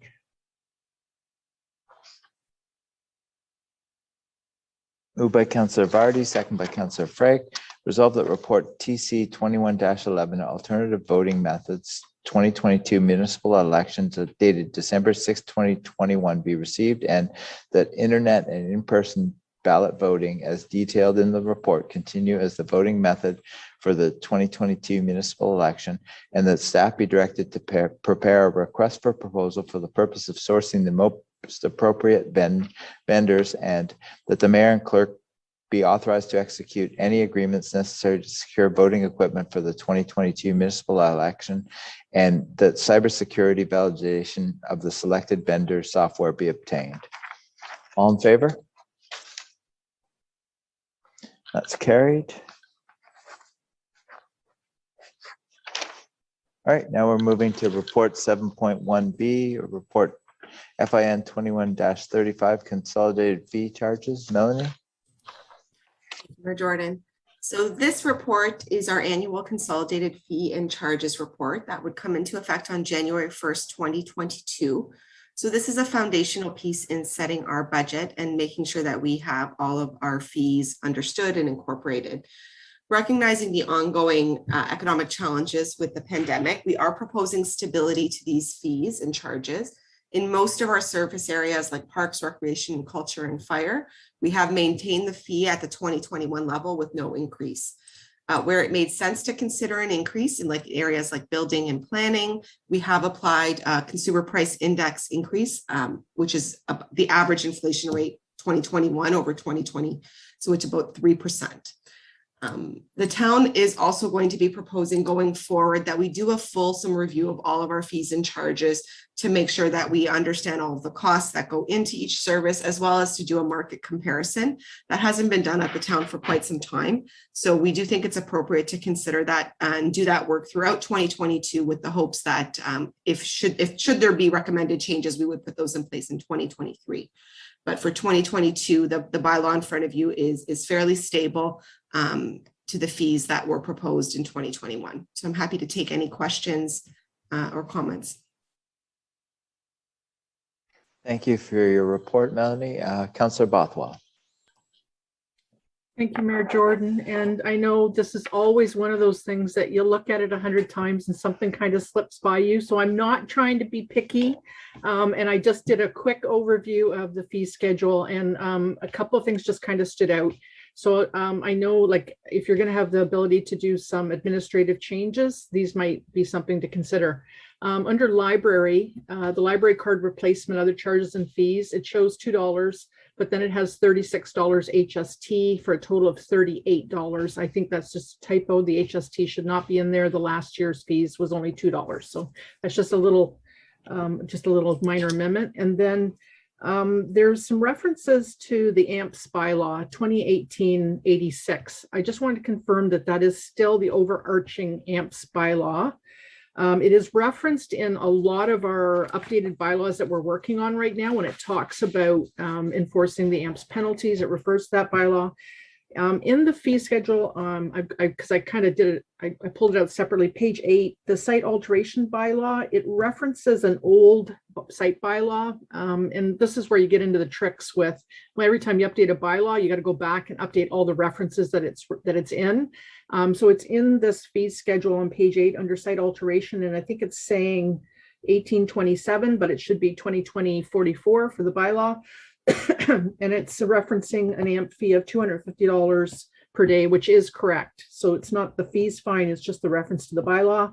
The open air fire bylaw, we just updated that one as well. It's referencing an old bylaw 2012-40. It should reference 2117, and it should have an updated fee schedule. It should be $300, not $250. And then just I just hope that when we look at the fee schedules, we can consider, as some of the municipalities are doing, the outdoor patio permit is $565, and we waived it during COVID. I know it's probably got to stay in there, but I'm hoping that council will be looking at that again for next spring, and looking at whether we can, as some municipalities have, is removing that patio permit fee or giving another break, especially to the downtown. But I'll leave that for, I know it's something probably on the CAO's radar. And then last question, Melanie, is the fire services fees. Do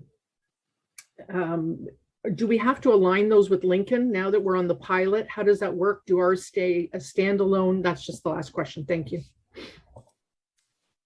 Thank you, Councillor Bothwell. And through you, Mayor Jordan, absolutely, those typos will be fixed on the final version of the bylaw. So I appreciate you pointing those out to me. With regards to our fees and charges and the shared services pilot with Lincoln, at this point, we can maintain independent fees and charges. We're maintaining independent budgets. We're maintaining independent procurement. So for the 2 year of the pilot, these would be approved independently and layered into our budget. And then based on the results of the pilot, we would move forward after the 2 year period, however is recommended and approved at that point. Thank you.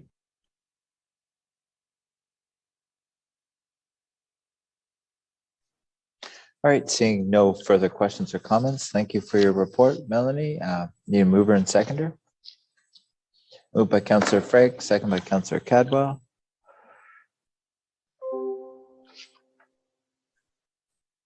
Moved by Councillor Frank, second by Councillor Cadwell. Resolved that report FIN 21-35, 2022 consolidated fees and charges dated December 6, 2021 be received for information, and that a bylaw authorizing the 2022 consolidated fees and charges as set out in Schedule A be approved. All in favor? That's carried. Now we're moving to report FIN 21-36 GPI promissory note extension. Melanie? Yep, just going to get myself moved over to that report. So thank you, Mayor Jordan. So this report is to provide council with an update on our GPI promissory note. So the town currently holds a promissory note due to us from GPI of $5.7 million. This has been in place since 2000. In 2020 and in 2021, we did 1 year renewals on this note to align with the timing of when JPI was going to get a new cost of long-term capital for their operations. That work has since been done by the Ontario Energy Board, and they have come back and proposed a capital rate of 3.49% going forward for the organization. So JPI has requested that we renew their note at a rate of 3.49%, which is a reduction from the current rate that we had of 4.54% under the previous few years. So staff is recommending that we renew this promissory note at that new rate. While the proposed rate is lower than what we have been receiving for the past few years and does create a budgetary pressure for 2022 that we will be looking to mitigate, it does surpass what the town is currently earning on its investment portfolio. We just currently renewed some investments at approximately 1%. So the market is still very low with regards to investments. So the 3.49% is certainly favorable to the town. And if we were to try to invest that any differently, we would not likely get that rate. So we do believe this is a favorable situation for the town, even though it does create a small pressure that we will mitigate within our 2022 budget. Happy to take any questions on that one as required.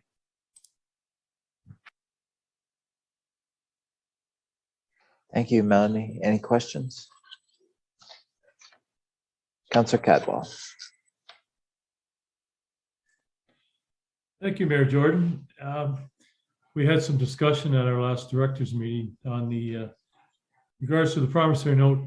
So to go for 5 years, is that pretty much an open contract, so to speak? If something were to ever come up to the town where and I see it has to be there has to be a 1 year allotment to work with GPI, but it's pretty much an open contract. It's not a closed 5 year contract, Melanie. That's just looking for your comments to that. Absolutely. Thank you, Councillor Cadwell. That's a great question. And it was some of the conversation the staff had between staff at the town and staff at JPI to make sure that we had that level of clarity between the two organizations. I would absolutely say a 5 year renewal term is a normal term. The only reason we did 1 year renewal terms the past 2 years is because JPI was going to the Ontario Energy Board to get their rate set. But our previous term prior to those 2 1 years was a 5 year term. So a 5 year term is absolutely appropriate. It provides stability on both organizations' fronts. So they have some understanding of what they're working with as well as we do. With that said, there is language within the promissory note that provides flexibility for the town to trigger a reevaluation of any of the terms and the maturity date if we ever so deem it appropriate. So if the market all of a sudden changes drastically 3 years in and we think all of a sudden this is no longer a favorable rate for us, We just need to provide 1 year's notice and we can renegotiate those terms. So it does provide the town with a fair bit of flexibility. Great. Thank you for clarifying that too, Melanie. Thank you very much. Councillor Bain. Thank you for clarifying the part about the 1 year, Melanie, but I'm sure in your field, you are very aware of what is being predicted for the future of our interest rates and that.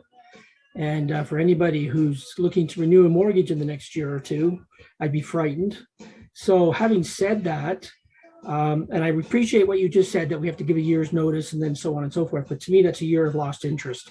I think 5 years is too long. And I know that may work very well for everybody. It's easier and all that type of thing. But they are talking about potentially substantial, huge increases in interest rates. I'm just thinking by locking ourselves in for 5 years, if we get 3 or 4 years in and we give a year's notice, I mean, we lose a year of interest and then we're practically at the end of it anyways. I just don't agree with the term of the length of the loan. That's all. Thank you.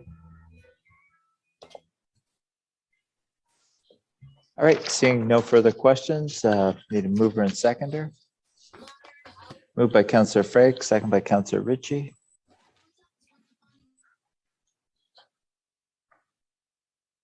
Moved by Councillor Frake, second by Councillor Ritchie. Resolved that report FIN 21-36 GPI promissory note extension dated December 6, 2021 be received, and the council authorized the extension of Grimsby Power Incorporated promissory note for 5 years with a revised due date of February 1st, 2027.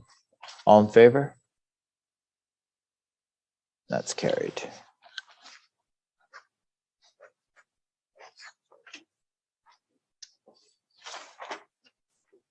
Now we're moving to report 7.1D, FIN 2134, 2022 budget schedule and strategy. Melanie? Thank you, Mayor Jordan. So thank you again for having this report and for giving me an opportunity to provide you a quick briefing. This is a fairly lengthy report where staff has tried to outline many of the different factors that are influencing our 2022 budget preparation. So staff have been working on our budgets. We started in September and we're still actively working on it right now with a goal and a schedule to bring you a budget in February. And there are definitely a lot of different considerations. The key goal for this budget, as we've been working through it with staff, is to maintain taxpayer affordability, but yet provide the services the community needs and expects.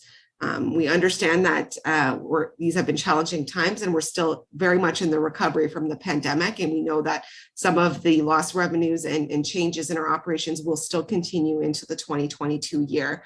So we think it's very important for us to be cognizant of that and do our very best to minimize any of those financial impacts to taxpayers. Our budget strategy is to draft a budget and present that to council that is below inflation, but is also fiscally sound. So we talked a little bit about that earlier tonight. The consumer price index, the average is 3.07 right now. We'll obviously provide council with an update to that index when we present the budget in February. Those are the numbers as of October 31st. But we definitely want to make sure that we're being very aware of that and we're presenting you with a budget that is below that number. While we do have many different challenges and pressures that we need to address, one of which I just mentioned with the loss of investment income, and certainly things like insurance costs are increasing significantly. We also do have lots of opportunities, and staff have been working very, very diligently to work through that and believe that we can achieve our financial goals while maintaining our services with a few different strategies.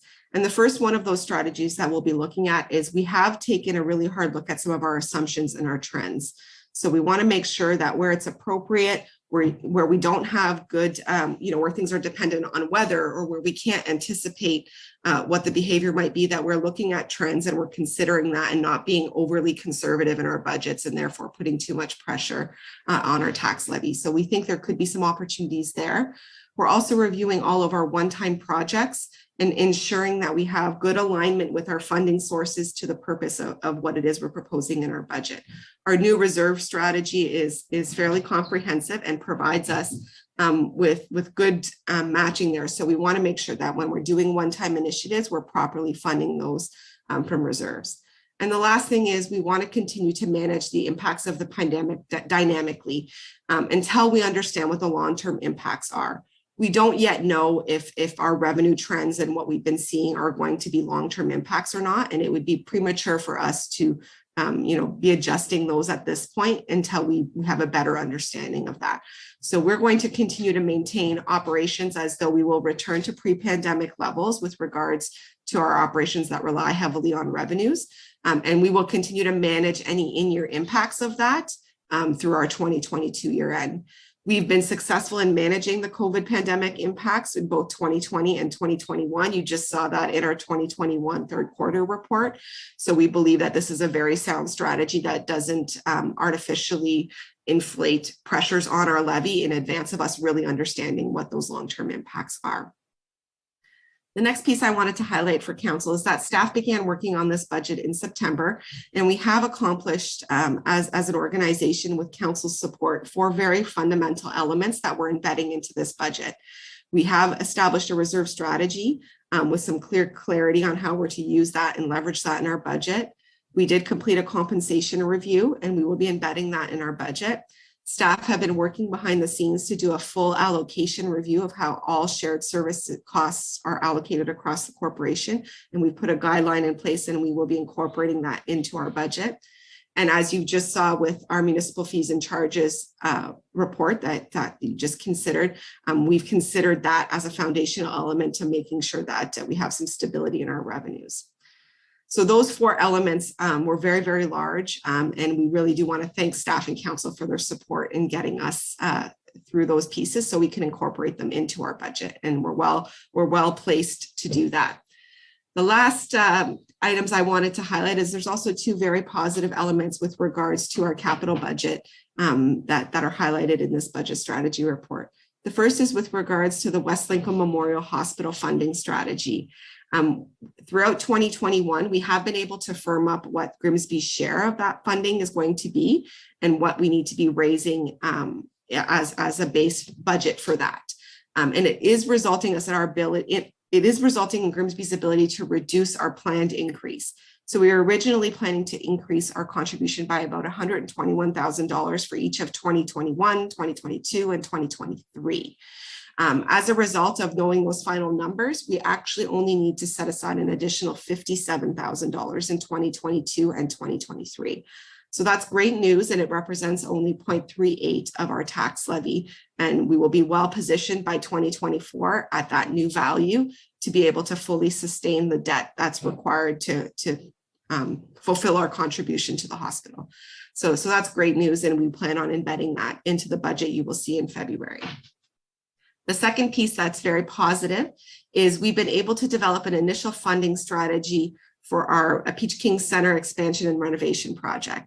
So as you heard earlier this year, the province approved a new budget, funding our Peach King Center expansion and renovation at $21.9 million. They will be funding 73% of that. So the town had to come up with a funding strategy for the difference. We have been working to establish that we will be able to use development charges for a good portion of that, and that we will be able to dedicate part of our year-end surplus in 2021 to fund the rest of the municipal portion. So that is great news. We originally thought that we might have to use debt or other elements to fund that project, and we now think that we can fund the full $21.9 million with our existing strategies.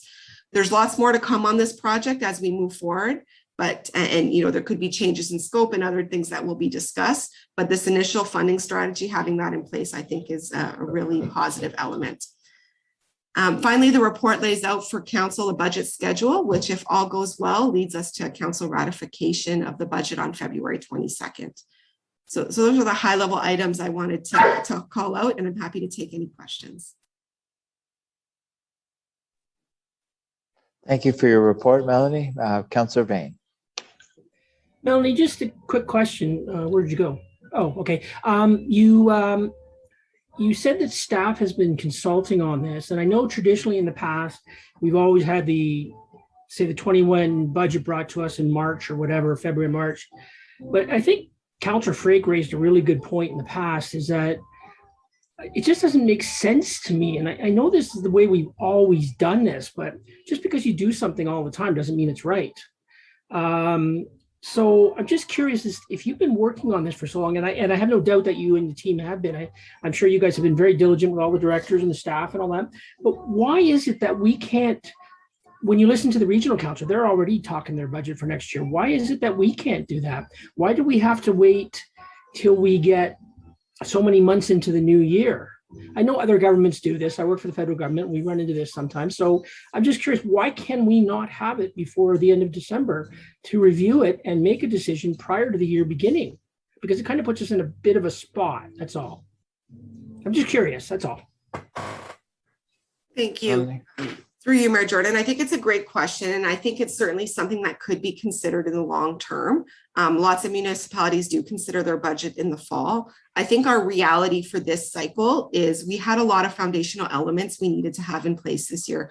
Our compensation review, our compensation represents 38 or 39% of our overall budget, and we really needed to have some clarity on that review and embed that into our budget. And we just received that mid-November. So staff need enough time to work with that information, pull it all together and present it to council. And I do feel that for this year, we wouldn't be in a position where we could present anything any sooner. The timeline that has been presented, staff really do need the rest of that timeline to be able to pull it together properly. That timeline will provide you with a budget approved if we can stick to it, 2 weeks in advance of what was approved last year, and almost a month in advance of what it was approved the year before. So we are making some slow progress there on getting it a little bit more timely. I think if council and the town wanted to consider a fundamental shift in that strategy, we would need to be planning for that significantly in advance. I would suggest that 2023 is we're going to have an election year. We're not going to be having councils through the fall.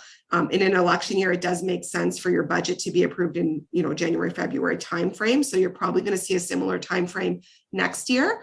But if that is a long-term goal of the new council, I think as long as we articulate that and plan for that well in advance, we could potentially look to change that. Thank you. Councillor Cadwell. Thank you, Mayor Jordan. Just want a couple questions, and I'd just like to comment on Councillor Vane's question, which is a good question. And I know Regional Council Furtick I'm going back a little bit in time when he was the chair of finance and that, and we that was always brought up in a lot of cases and during the budget times and that. And a word called actuals was one that was always brought to the table too.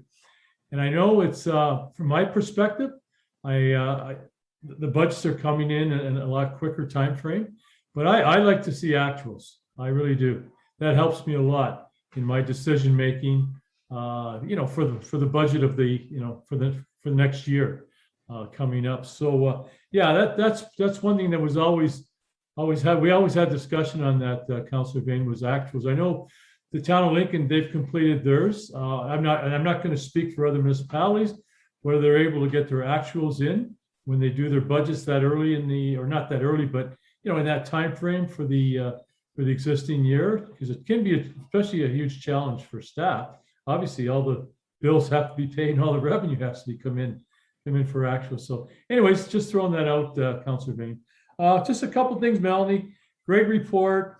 I see in the debt that the only outstanding debt that we do have is for the Station 2, which is 2.4 million outstanding. So Southward Park is now been paid off. That's off the books now.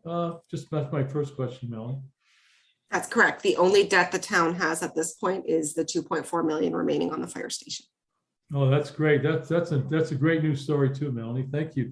And the other question I have is with regards to our financial agreements with the inside and outside workers. I believe 2023 that percentage has already been set, so we don't have to deal with anything like that. So that's a good start for us too. Then is that right, Melanie?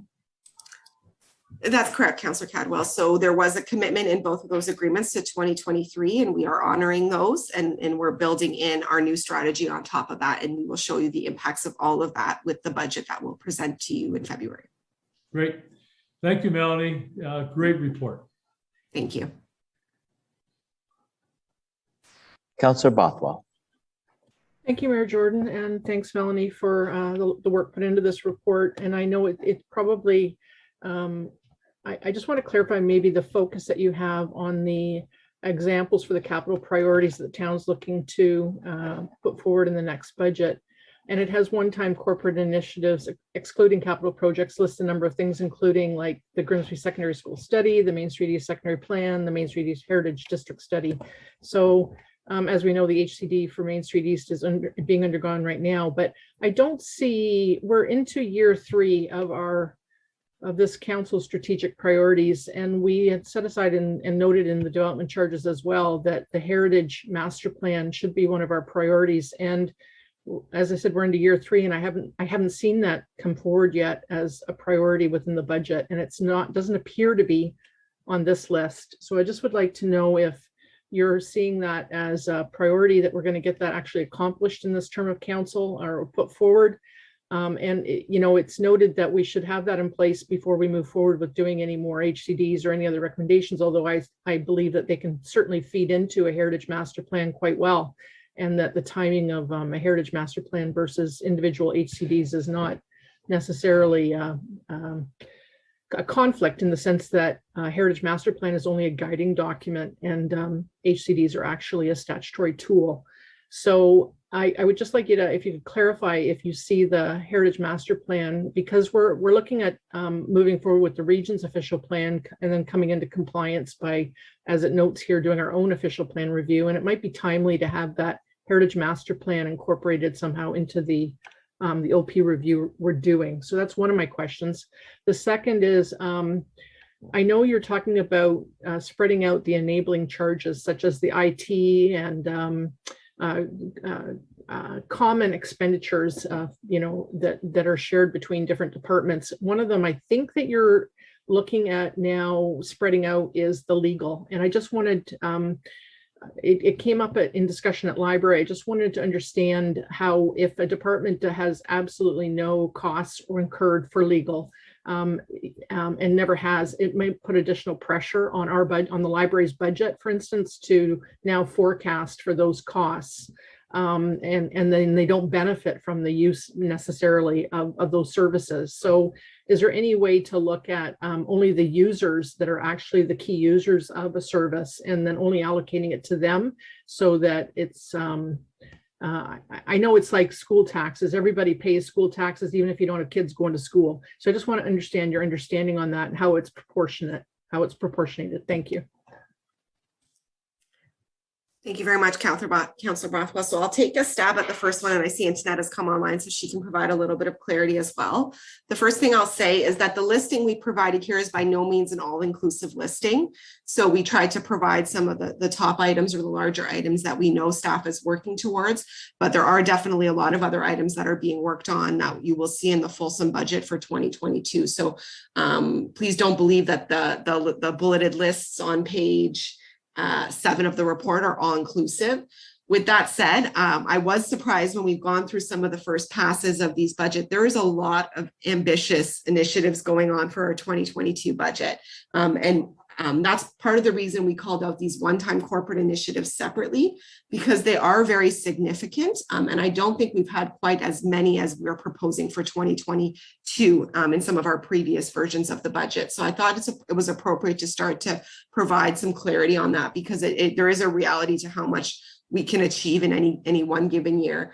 And I know planning has quite a few initiatives going on next year. So I suspect that will be part of the thinking on what we bring forward for 2022 is how much can we actually do? Because we don't want to be putting things in the budget if we honestly don't have the staff resources to deliver on them. So that would be one of the generic comments I would make and some of the consideration I would like council to consider. But as far as the actual Heritage Master Plan, maybe Antoinette can talk a little bit more about that project before I answer your shared services question.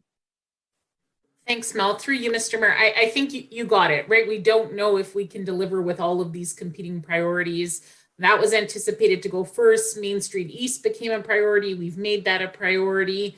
And then the other thing is there a financial and sort of strategic benefit to maybe rolling all of that into the official plan and getting really strong official plan policies, and then looking at what supplementary work needs to be done. So heritage is on the radar, but we don't want to overcommit and then under-deliver next year. And there's an awful lot in planning that needs to be done. Thank you. So thanks, Antonetta. So I'll take a stab at the second question, which was around how we're going to be sharing shared service costs across the different operating areas.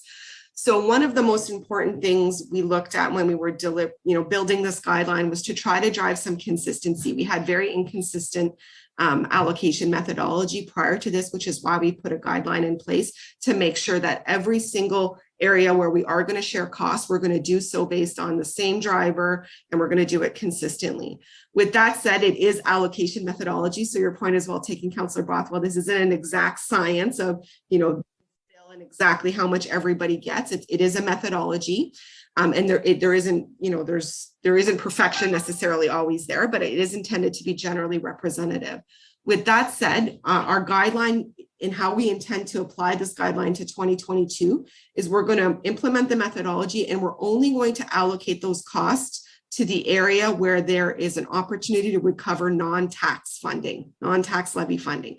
So water, sewer, and building area are the main areas where we need to have good allocation methodology, and we need to embed those costs into those budgets so that we can recover as much non-tax funding as is available from those other sources of funding. And that is very much how we're going to implement this guideline in 2022. We are not going to, anything that is supported by the levy, we will not be showing those shared service costs in every single operating department.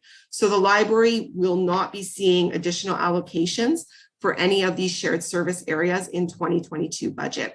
We will certainly be able to calculate them and see them behind the scenes. And quite frankly, I think there might be some value in us disclosing that maybe in a note to a financial statement or something like that, but not embedding it into all of the different areas of the budget. And legal is actually one of the ones that we had the most conversation on at our management team, because there is some complexity in how that's done and some differences year over year. And we actually are at our infancy in understanding the trending there. So we have put it in place because we think it's appropriate to have methodology for it. And we certainly think it's valuable for the water, sewer, and building area to have some component of it. But we will continue to monitor it and determine if it's a fulsome strategy going into 2023 and beyond, if we are going to push it out to all of the other areas as well. Perfect. That answers it well. And what I'm hearing is you're monitoring it and you'll refine it as you need. So much appreciated. Thank you. Thank you. If I could just add one thing, the only other thing I would say about that, that's part of the reason we made this as a fluid guideline. Our corporate leadership team will be reviewing this in advance of every budget process. And if we do deem something needs to be looked at a little bit differently, we would do that in advance of every single budget cycle. Great job. Thank you. Again, thank you very much for your report, Melanie. Now we need mover and seconder. Moved by Councillor Frake, second by Councillor Dunstall.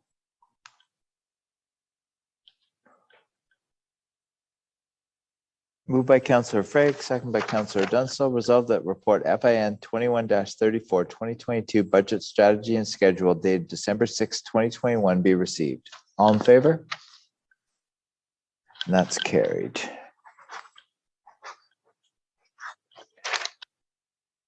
Now we move to report 6.2A that was lifted, Parks, Recreation, and Culture. Sarah, good evening. Nice to see you. Good evening. Nice to see you. I believe it was Councillor Sharp who had questions, so yes. I'm going to speak to that. Councillor Sharp. Yeah, thank you, Sarah and Mayor Jordan. My question is more of a comment.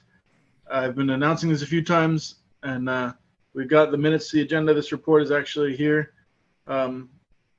So what it's saying is that we're going to have admission by donation at the museum. So our entrance fee to the museum, which is normally $4 for adults, it'll be by donation. And we're still probably going to put up a sign suggesting that $4 is or was our fee and is a suggested donation. But we are hoping that this is going to really increase engagement at the museum. We want to get more people coming through the doors. And if it takes a few free admissions or admission by donations, then I'm really excited to get more people in the door of the museum. And we have some great exhibits coming up at the museum in 2022, and we have a lot of exciting things planned. So I think this was a barrier that was stopping people. We had people that would come, they'd come to the door, they'd come inside the vestibule, and then they'd turn around and leave. And that's not something we want. We want to engage the people in the community and the people who are walking or driving by. And so this is a good news story. And the museum doesn't actually make a lot of money by admission, so it's not a huge hit. And we're going to try and recover that in other ways. So I just wanted to kind of make that, and I'm sure Sarah can confirm or add anything to that. Thanks. Thank you, Mayor Jordan. I think Councillor Sharp covered it well. Just would echo the same. We think this is a great way to drive more participation and still maintain the revenue target, and we'll be tracking it and seeing where it takes us. I think it has some great potential. So we look forward to implementing this in 2022. And sorry, one other thing. Yes, the admission is it's not free, it's by donation. But your museum membership, we have annual memberships. They're very affordable. They're like $20 for an individual and $30 for a family. And that gets you reduced rates on the programs and things at the museum. Sorry, those numbers, maybe they're $32 now this year if they've gone up with inflation. But they're in that range. When I first bought my museum membership, I thought, oh man, they're going to hit me for $50 or something. And I was pleasantly surprised to see, wow, this is really an affordable thing. And it's a great way to contribute to the museum in another way. Thanks. All right. Seeing no further comments, need a mover and seconder. Moved by Councillor Vane, second by Councillor Cadwell.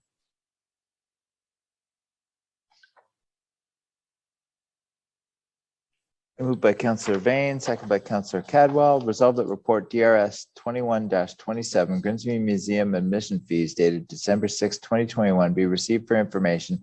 That council approve the Grimsby Museum to move to an admission by donation process effective January 1st, 2022. All in favor?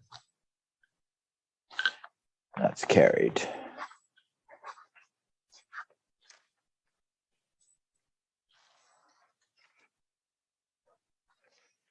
Now we're moving to report 10.2, PA 21, wait, no. Oh, sorry, jumping ahead of myself.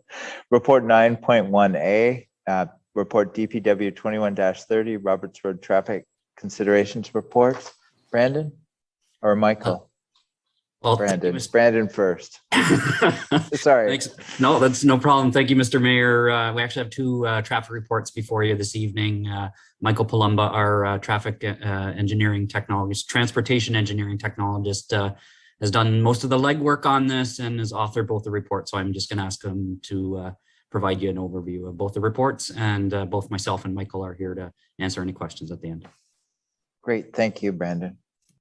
And welcome, Michael. Well, thank you, Mr. Mayor, and happy to be back. So through you, Mr. Mayor, the first report up is the Roberts Road. The purpose of this report was mainly to to inform council about what the history with this area has been and the types of steps and things that the staff have done. So for a little bit of background, staff have received the first complaints with regards to traffic safety and speeding along this section of road. And the section of road in particular that we're talking about is the section between Main Street and Livingston Avenue. So we received the first complaint from residents back in 2018. So at that time, staff reviewed the concerns and questions and provided an analysis and feedback back to the resident, the residents. So at that time, it was determined that traffic calming was not warranted within the area. When we looked at the numbers, we could see that traffic was operating as we would have expected for the type of road that it was. In the report that we've submitted to you tonight, we provided you kind of a trend over the last 4 years from 2018 up until now, kind of where things were and where they are now, and if there's been any significant changes in that time.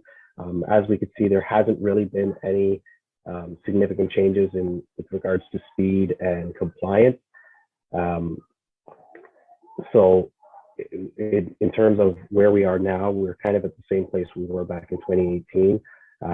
But although traffic calming hasn't been warranted in this area, we have done a number of things to try to mitigate any future concerns and kind of brings a little more awareness to drivers. So as you'll see in the report, we've done an increase in monitoring of the traffic in the area. We've increased the number of times we deploy our radar feedback boards in the area. We've added some additional signage, in particular speed limit signage at the entrances of both Main Street and Livingston. We've been dealing closely with the police and having them increase their patrolling in the area when they're available. And also in addition, we've been using some of our new traffic data collection tools to do some more comprehensive and more long-term traffic collection. After all that's said, we haven't really noticed any changes, any that we've been particularly concerned with. For your information as well, we've also provided an overview of how we went about doing the review, in particular reviewing it against our traffic calming warrant. So as you can see in table 2 in the report, the section based on the warrant criteria within our own policy, this area hasn't really warranted, it hasn't met the warrants in question. So based on that, we haven't decided to move forward any major interventions in the area. Although there hasn't been any traffic calming warranted, we are looking to do some more road safety interventions in the upcoming year. We're currently assessing some additional traffic calming products that are available to do kind of a pilot project in the spring. These things are looking more like the flexible ballers and flexible signages that we can place on the road, just to kind of bring awareness to drivers and kind of create a more an environment that discourages any high travel speed. So that's kind of where we are with this. And but at this time, we're not recommending any changes at the moment. We'd just like to let you know kind of what we've gone through, what we've done, and what we hope to bring forward in the new year. So as for that, I'll stop there and I'll ask if there's any questions with regards to Roberts Road. Great, thank you, Michael. I see that Leanne or Councillor Vardy. Thank you. Through you, Mr. Mayor. Michael, you say that they're 85% compliant in the report. Can you tell me what the speeds were in the 15% that were non-compliant? Because the problems are never the people that follow the rules. They're the outliers that become the problem. So for that 15% that were actually speeding, how fast were they going? So not averages, but just give me some indicators of what speeds were clocked. Sure. Through you, Mr. Mayor. Based on the data that we have collected, so the ones that are available to us, we've been experiencing some speeds around within the 80 to 90 kilometers an hour. Now, these are outliers and these are very infrequent I'd say in a day you might get less than, you might have maybe three or four. So when we're looking at these speeds, it's difficult for us to look at that and come to the decision that we have to spend a whole bunch of money and implement a whole bunch of traffic calming measures for the smaller number. That's why we are taking some of those proactive steps to address these individual outliers, to try to mitigate those while minimizing the amount of interventions we have to take on the road. So I guess I'm wondering that, given that those are outliers and you're getting 3 or 4 a day, that's enough to make me nervous. Could we not just do a pilot and see if we can put some kind of speed bump in? And I hear there are these sort of temporary speed bumps that can be laid down and picked up. Could we try doing something like that and see if it makes a difference? I mean, that's almost double what the speed limit is. And if it ends up being 40, I mean, that's more than double.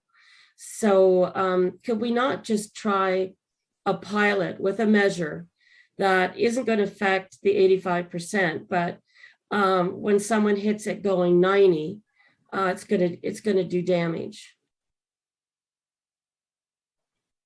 Yeah. So through Mr. Mary, so as we said in the report, we are looking at a pilot project for the upcoming year. We're currently researching some of these easy to install traffic calming devices. In particular, we're looking at flexible bollards and flexible signage that go on road, and they're made to kind of delineate the lanes and tighten up areas and kind of create almost like choke points at certain areas. So that's something that we are currently exploring, and we're actually planning to bring forward a report to council later on in the new year that kind of outlines what we're planning on doing in the spring. Okay, I just hope that it won't be like just signage, because I'm not sure signage alone is going to get at those 3 to 4 cars a day, and that's the worrisome part of all of this. So, okay, I look forward to getting that report. Thank you. Councillor Cadwell. Thank you, Mayor Jordan, and good evening, Michael. Good report. Looking at table 1, boy, there's quite a difference in the average daily traffic. 2018 is 1,954, 2019, 2,747. And then in 2021, obviously, probably the effects of COVID and everything else that's been going on in our world as of lately, 1,839, which is 908 cars less per day. Wow, that's quite a drop in numbers. So I like the thoughts to Councillor Vardy's idea with a pilot project with speed bumps, because they are rubberized. You can install them and then you can lift them up. I think maybe, as you mentioned, Michael, timing might be maybe in the spring, because winter is coming, and I know a lot of those speed bumps, and I've had plowed before, and I know what it's like. It can be challenging, especially with the rubber ones. The concrete ones or the asphalt ones, the plow basically almost rides right over top if you go slow enough. But yeah, I would look forward to maybe in the spring if we could look at possible, pilot project on speed humps there, speed bumps. So that's a great, good idea. The other thing, Michael, question on the digital speed signs. Are they? I think Director Brandon Wortman mentioned, I think we're looking at buying maybe 1 or 2 more in the new year. I believe that was discussed. But the signs that we have now, digital signs, are they pretty much in operation on a continuous basis in different areas? I know they maybe have to, if they're solar, they may need some charging or whatever. But yeah, if you could just comment on that, Michael, that'd be great. Thank you. Yeah, sure. So through you, Mr. Mayor, just to go back to your point about the traffic volumes, I wouldn't read too much into them, as the volume can kind of fluctuate over from year to year, and these are volumes that are taken on a specific day. So sometimes it could be a high day where there is some issue with the QEW or somewhere else in town where, because Roberts Road is one of our main collectors that connects to the main arterials. That's part of the reason why you can have those fluctuations in traffic volume. But when we are also currently reviewing the volumes on a daily basis. We talked about it before. We currently have a street light sensor installed that's collecting data 24 hours a day. Through that, we've been able to kind of see the traffic patterns over the last few months, and the traffic volumes have remained relatively stable over that period. Some days you'll get some spikes with special events or accidents or some detours in town, but generally they stay fairly consistent. To your point about the speed humps, that's something we can definitely look at when we're looking at these things, and we have to make sure that we look at the positives and the negatives. So what would the downside be for using this product over this product? So when we come to bring our report to council, we will make sure to highlight those types of things. And the last point that you had was about the radar boards. So the radar boards are they are out and deployed basically all year. We tend to take them in the winter time as it becomes a little more difficult when the ground freezes, as it limits us to where we can place them in the town. We are looking at getting some additional boards, and we are currently retrofitting our existing boards so that we have remote capability. So now we can plug into them from the office instead of having staff go out and manually reset signs. So the boards are being updated, and we're looking at new ones as well.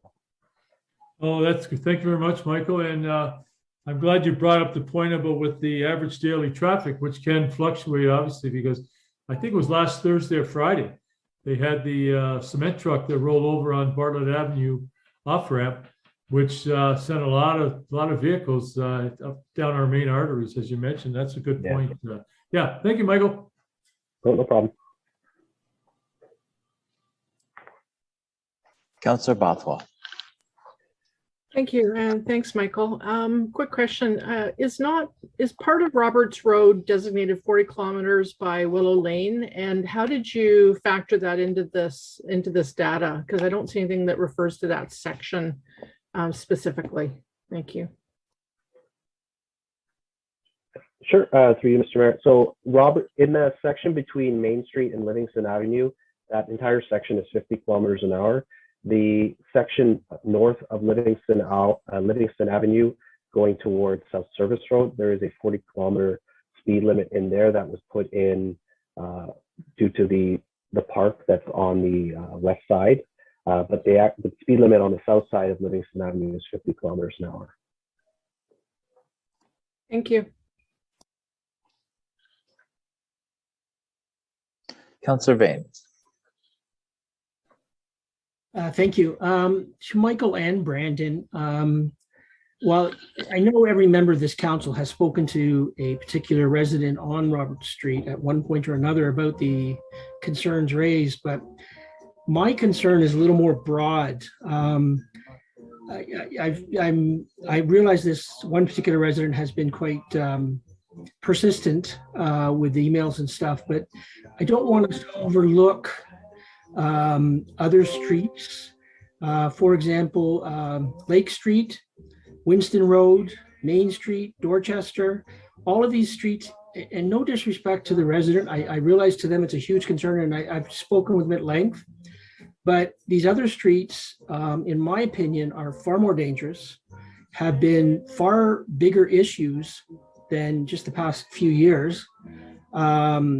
Like Lake Street, for example, is notorious for getting things like trucks and cars speeding up and down, cars running red lights, cars running by school buses, that type of thing. So I think we need to be looking at a broader picture, and to react to the one resident is unfair to the rest. I think a lot of the other residents need to be heard as well. So that's all I'm asking, is that we consider everything. Thank you. No problem. Just through you, Mr. Reg, in response to that, I agree, Councilor Vania. We just wanted to highlight Roberts Road specifically for this report due to those continuous concerns that are coming up. So we just wanted to make sure that council was aware of the history and kind of the steps we've taken to kind of address it in the past. Sure. Just for your information, I mean, a lot of, not a lot, but some of the complaints that I hear are spread through social media. So it's not, you may not be getting the emails. You read the social media, and as we know, the past year and a half or so, the social media has been very vicious at times. And but there's a lot of people still complaining. And I mean, just because they're not writing to the town or writing directly to council doesn't mean there isn't other complaints. So, and then I do appreciate your position. Brandon and I have talked about this in the past, about Roberts Road, and I do sympathize with the resident. I understand. I sat on that road one day for about a half an hour and just watched traffic. And the sad part was the greatest amount of people I saw doing the speeding up and down that road were the ones that lived in the streets off of Roberts Road. So, and that was only a half an hour. I mean, that's not a fair thing to say because I didn't do a full study on it, but I'm just saying from what I saw in half an hour. So, I mean, I'd like us to look at the whole town as a whole. That's all. Thank you.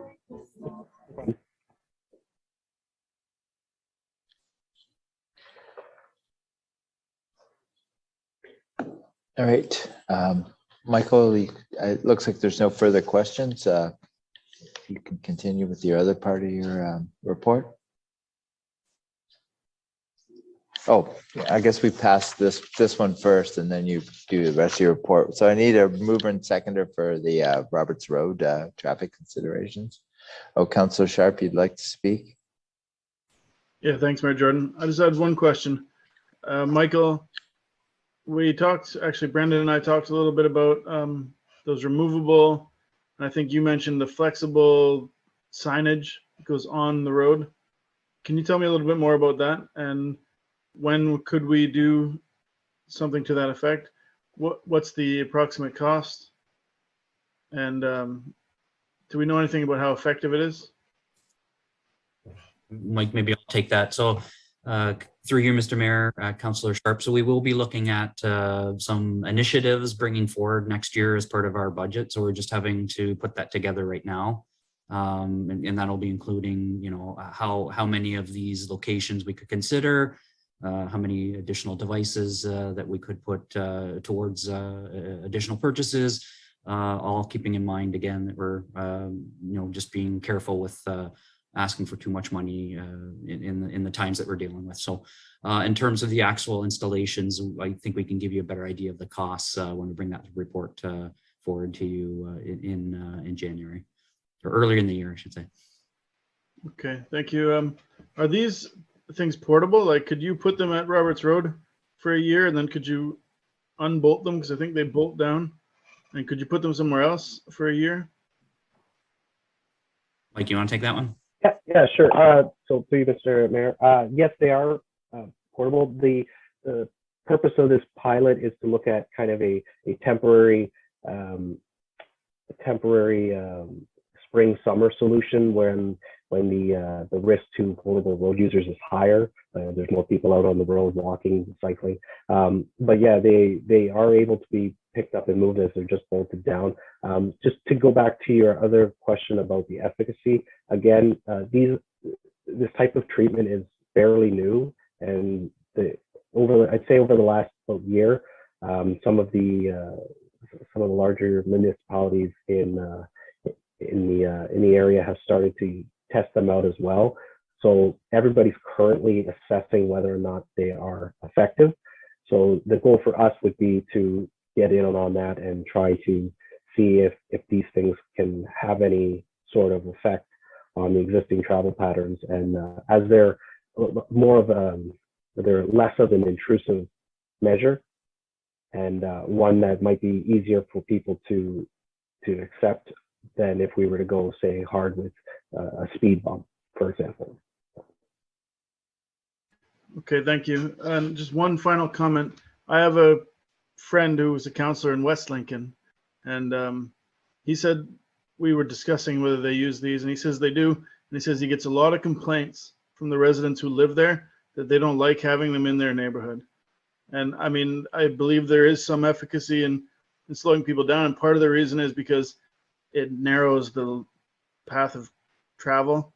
And I think he said, you know, it was great. We put them in. He said we get a lot of complaints about them. So we might get both sides of this sword, because I know there's a lot of people who they don't want to scratch their car. They don't want to it's a little bit scary to have to. And so when you're doing 45 or 46 or whatever is this average speed on that road, and then you got to slow down another, 5 kilometers or so. And people tend to, apparently, people complain about that. And so I will look forward to seeing how this works. And I will keep an open mind to seeing if it works. And thank you guys for the report. Councillor Ritchie.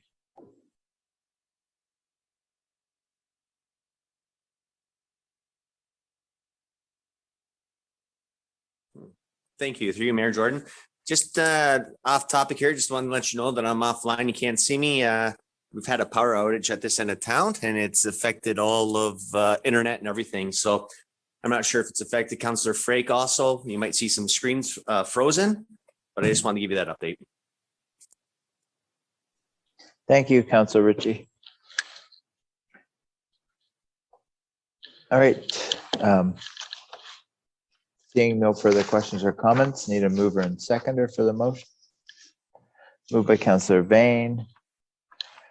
Seconder, Councillor Sharp. Moved by Councillor Vane, second by Councillor Sharp. Resolved that report DPW 21-30 Roberts Road traffic considerations dated December 6, 2021 be received. All in favor? That's carried. All right, Brandon and Michael, part 2 was Winston Road traffic considerations, report DPW 21-31. Thank you, Mr. Mayor, and through you to council. So the second report that we brought for you tonight is with regards to traffic concerns along Winston Road, specifically the section between Oaks Road North and Hunter Road. This was brought forward in a motion, a council motion in June that had asked us to look at some of these concerns and take into consideration some of the requests that were made. So when we did the report, there was 4 specific items that we had looked at. The 4 items were the traffic speeds and the road safety to vulnerable road users. There was a request to implement a 40-kilometer speed limit in the area, a request for pedestrian crossing between this section, and then we looked at the wayfinding signage that was in the area and some of the requests for either additional or changes to what's currently out in the field. When we were looking at item 1, we similar to Roberts Road, we collected a large number of traffic data through both historical and recent counts. We completed a number of site visits to make sure that we present an accurate representation of what the existing conditions are in terms of the built environment and how travel or traffic behaves within it. You can see in tables 1 and table 2, these are the results of the traffic data that was collected. In the first table, we took data for a 17-day period. So we just had one of our radar collection units out there just collecting data all day. And this is a representation of roughly a month's worth of traffic within the area. The second is similar to Roberts Road, where we provided kind of a trend over the years.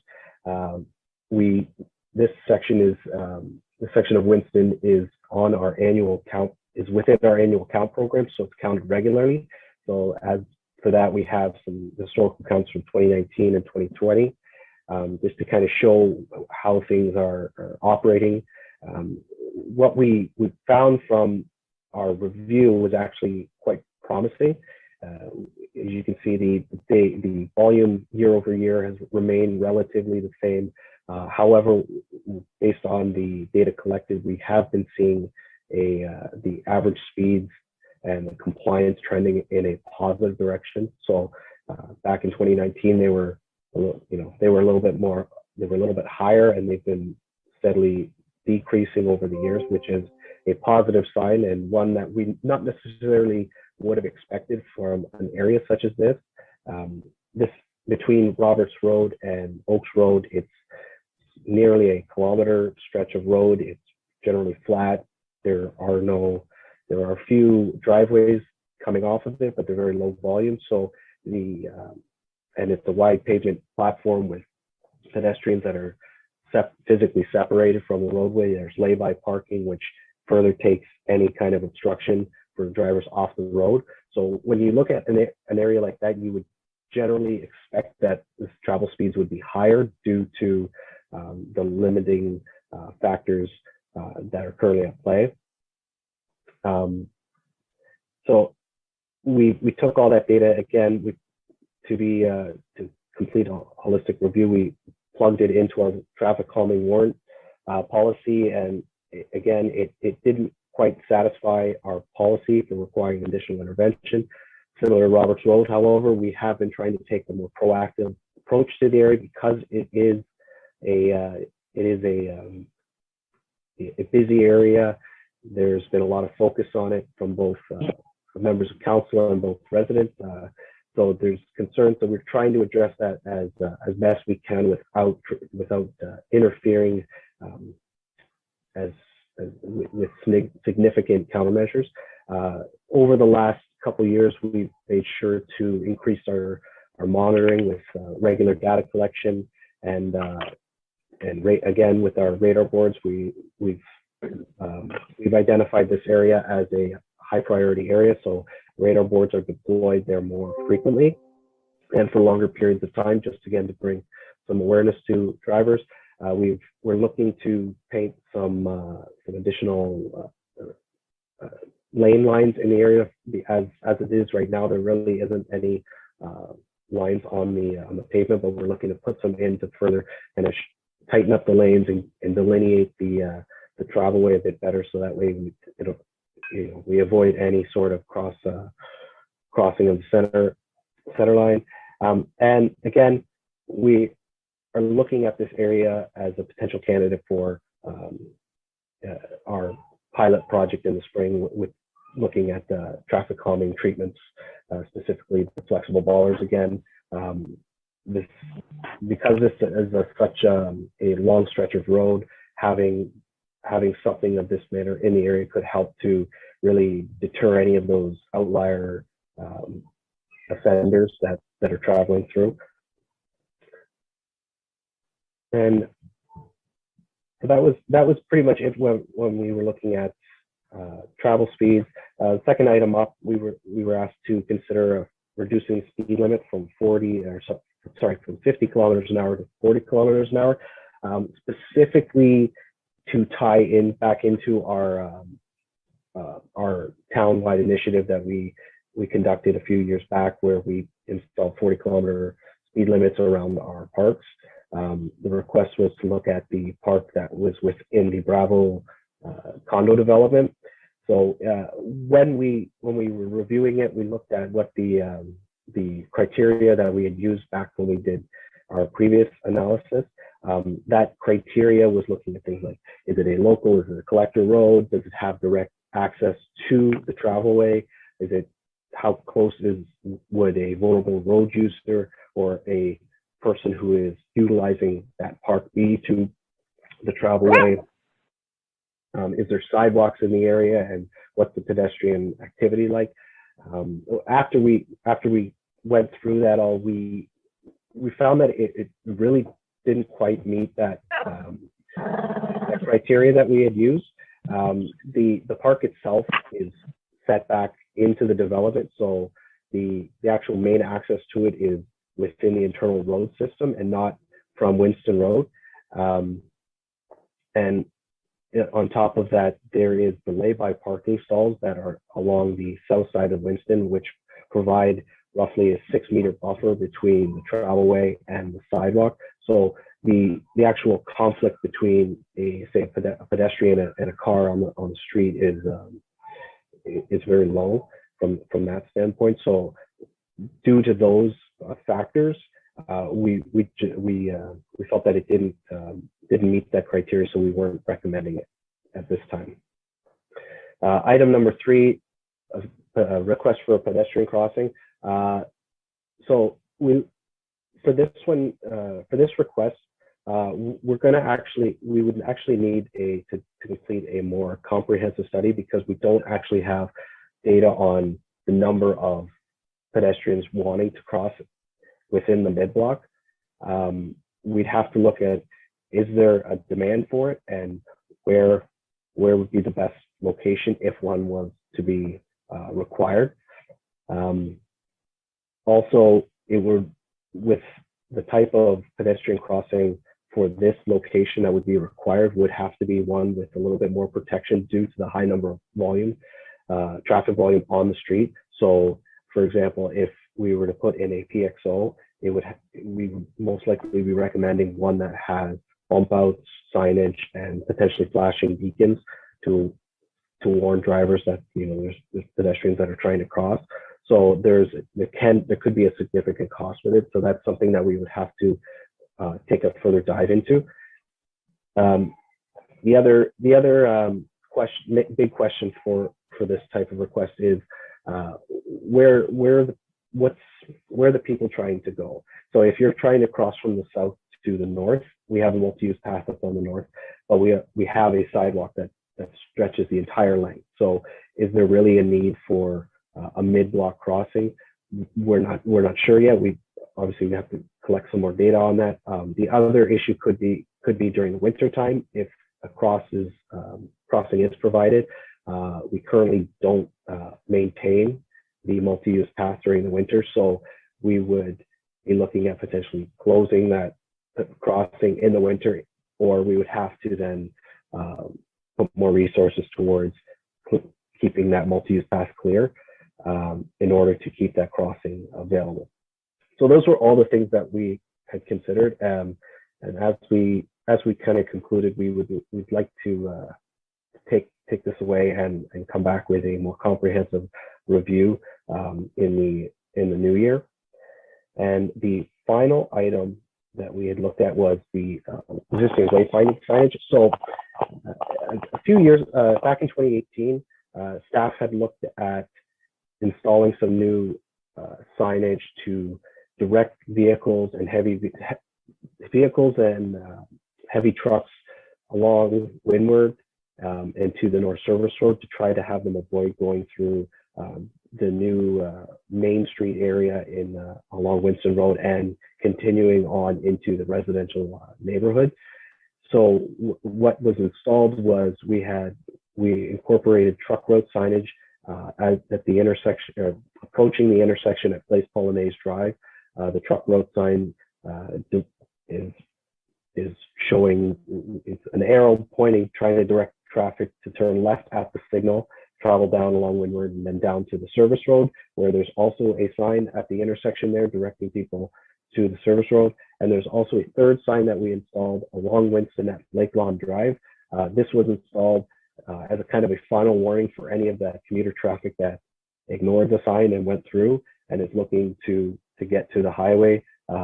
We've put it there because Lake Lawn is the last connection to this North Service Road that can take them down to the QEW, and also avoid them having to go through that older section of Winston Road that still has the speed humps and road cross section.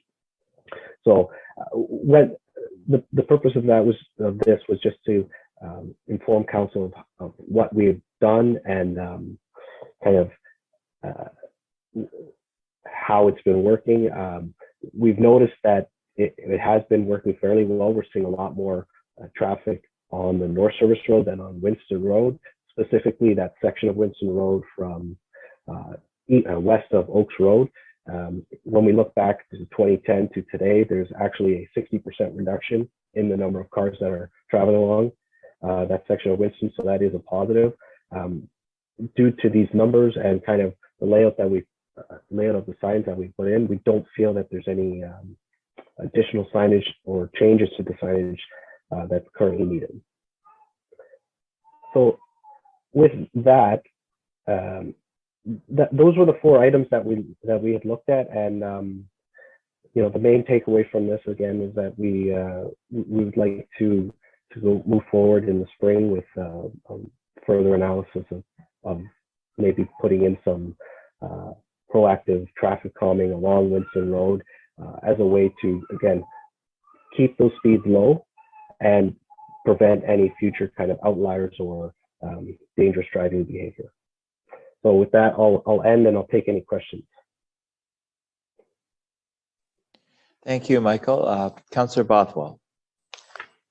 Thank you, Mayor Jordan, and thank you to staff for the comprehensive review. I know you went above and beyond to do quite a few other analyses here, and it is appreciated and the community appreciates it.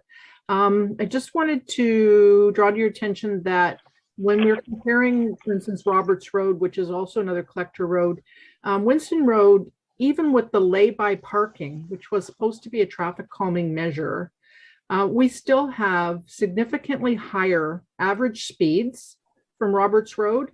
We're significantly higher on the 85th percentile for each of the years, and our compliance is a lot lower.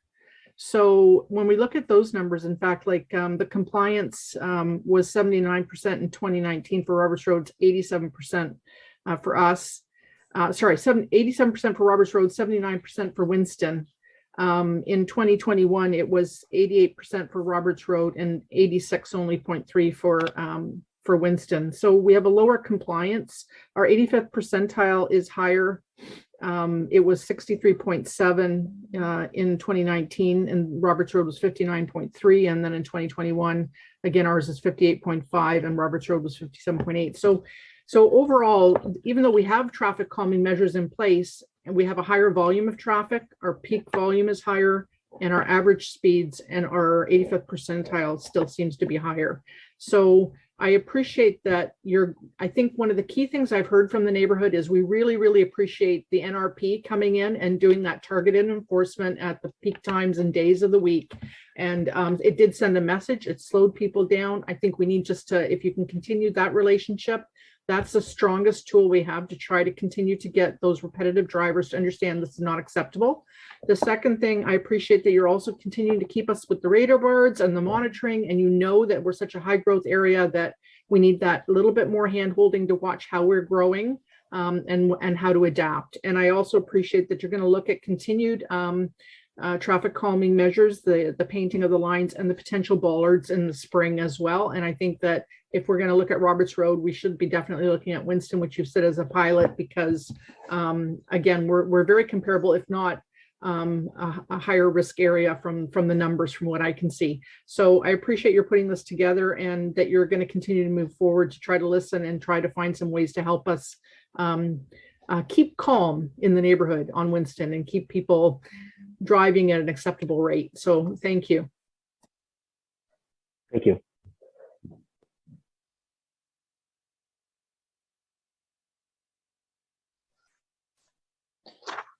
Again, thank you for your report, Michael. And just need, seeing no further speakers, we just need a mover and seconder. Moved by Councillor Cadwell, second by Councillor Bothwell.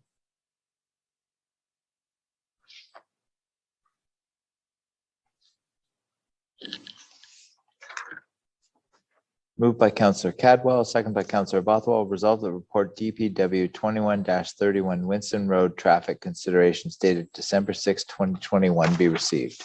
All in favor? That's carried. Now we move to report 10.2A, PA 2149, Main Street East Heritage Conservation District Council Update Report.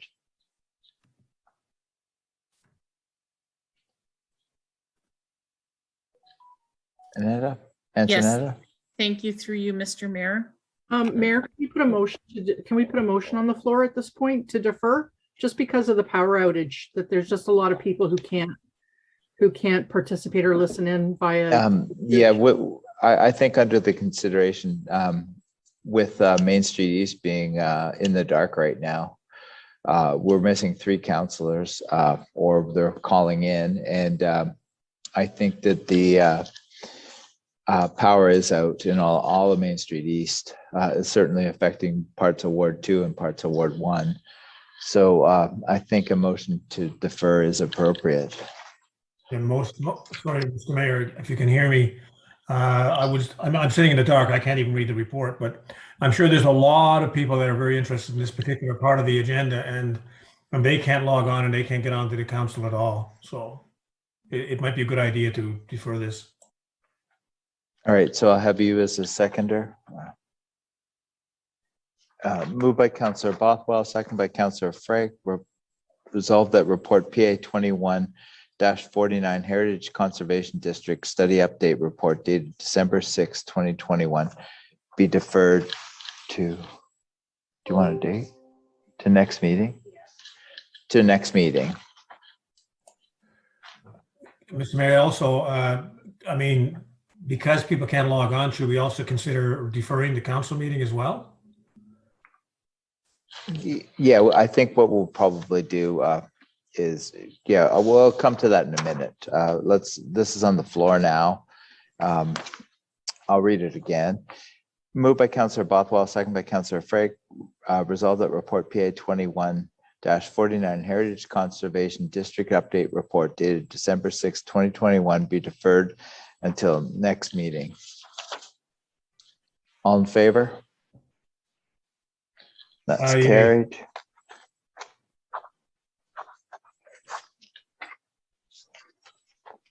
So now we'll move to correspondence.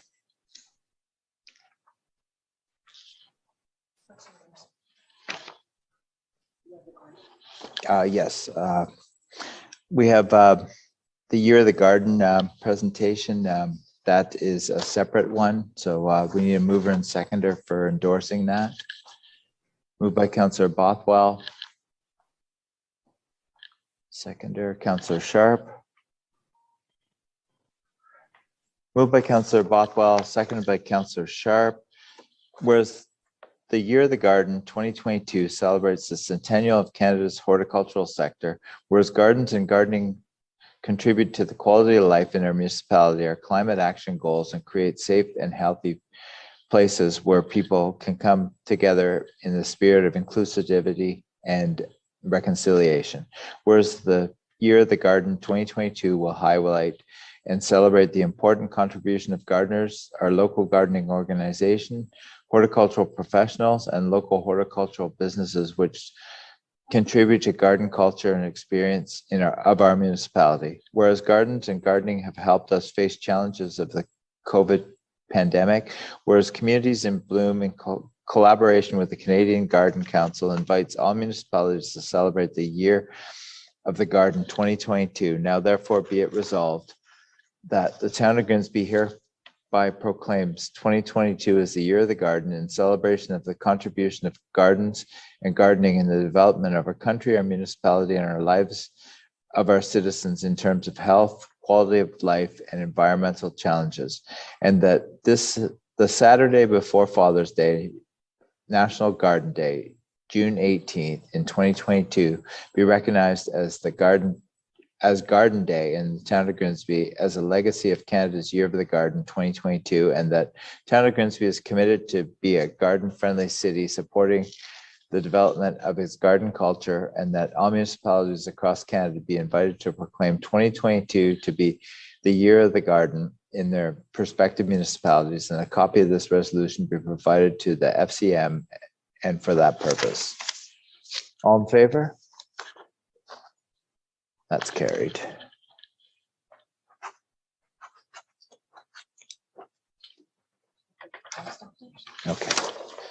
All right, we have another endorsement for January 2022 as Crime Stoppers Month. Need a mover and seconder. Moved by Councillor Cadwell, second by Councillor Vane.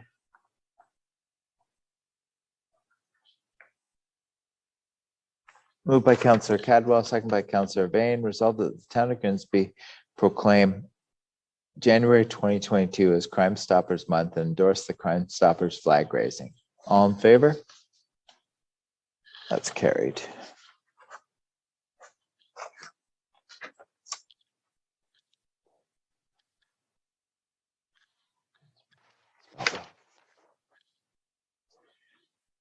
All right, and the rest of our correspondence, need a mover and seconder for that. Moved by Councillor Dunstall, second by Councillor Bothwell.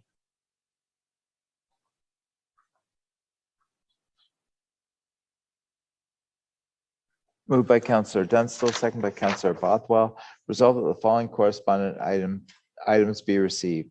Niagara Region 2022 budget, water and wastewater operating budget, rate setting and requisition, Niagara Region Report CSD 67-2021 regarding 2022 budget, waste management services, operating budget and rate requisition. All in favor? That's carried.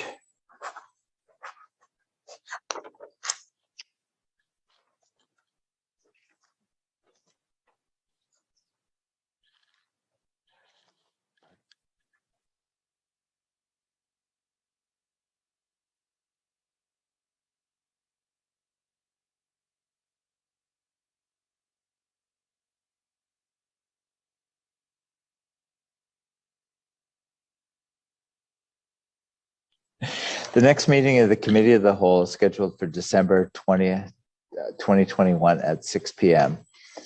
And just before I adjourn, we're going to move in light of the power outage on Main Street East and certainly parts of Ward 1 and parts of Ward 2. And we're three councillors are having trouble connecting tonight. We're going to adjourn now and move our council meeting to after the December 13th meeting.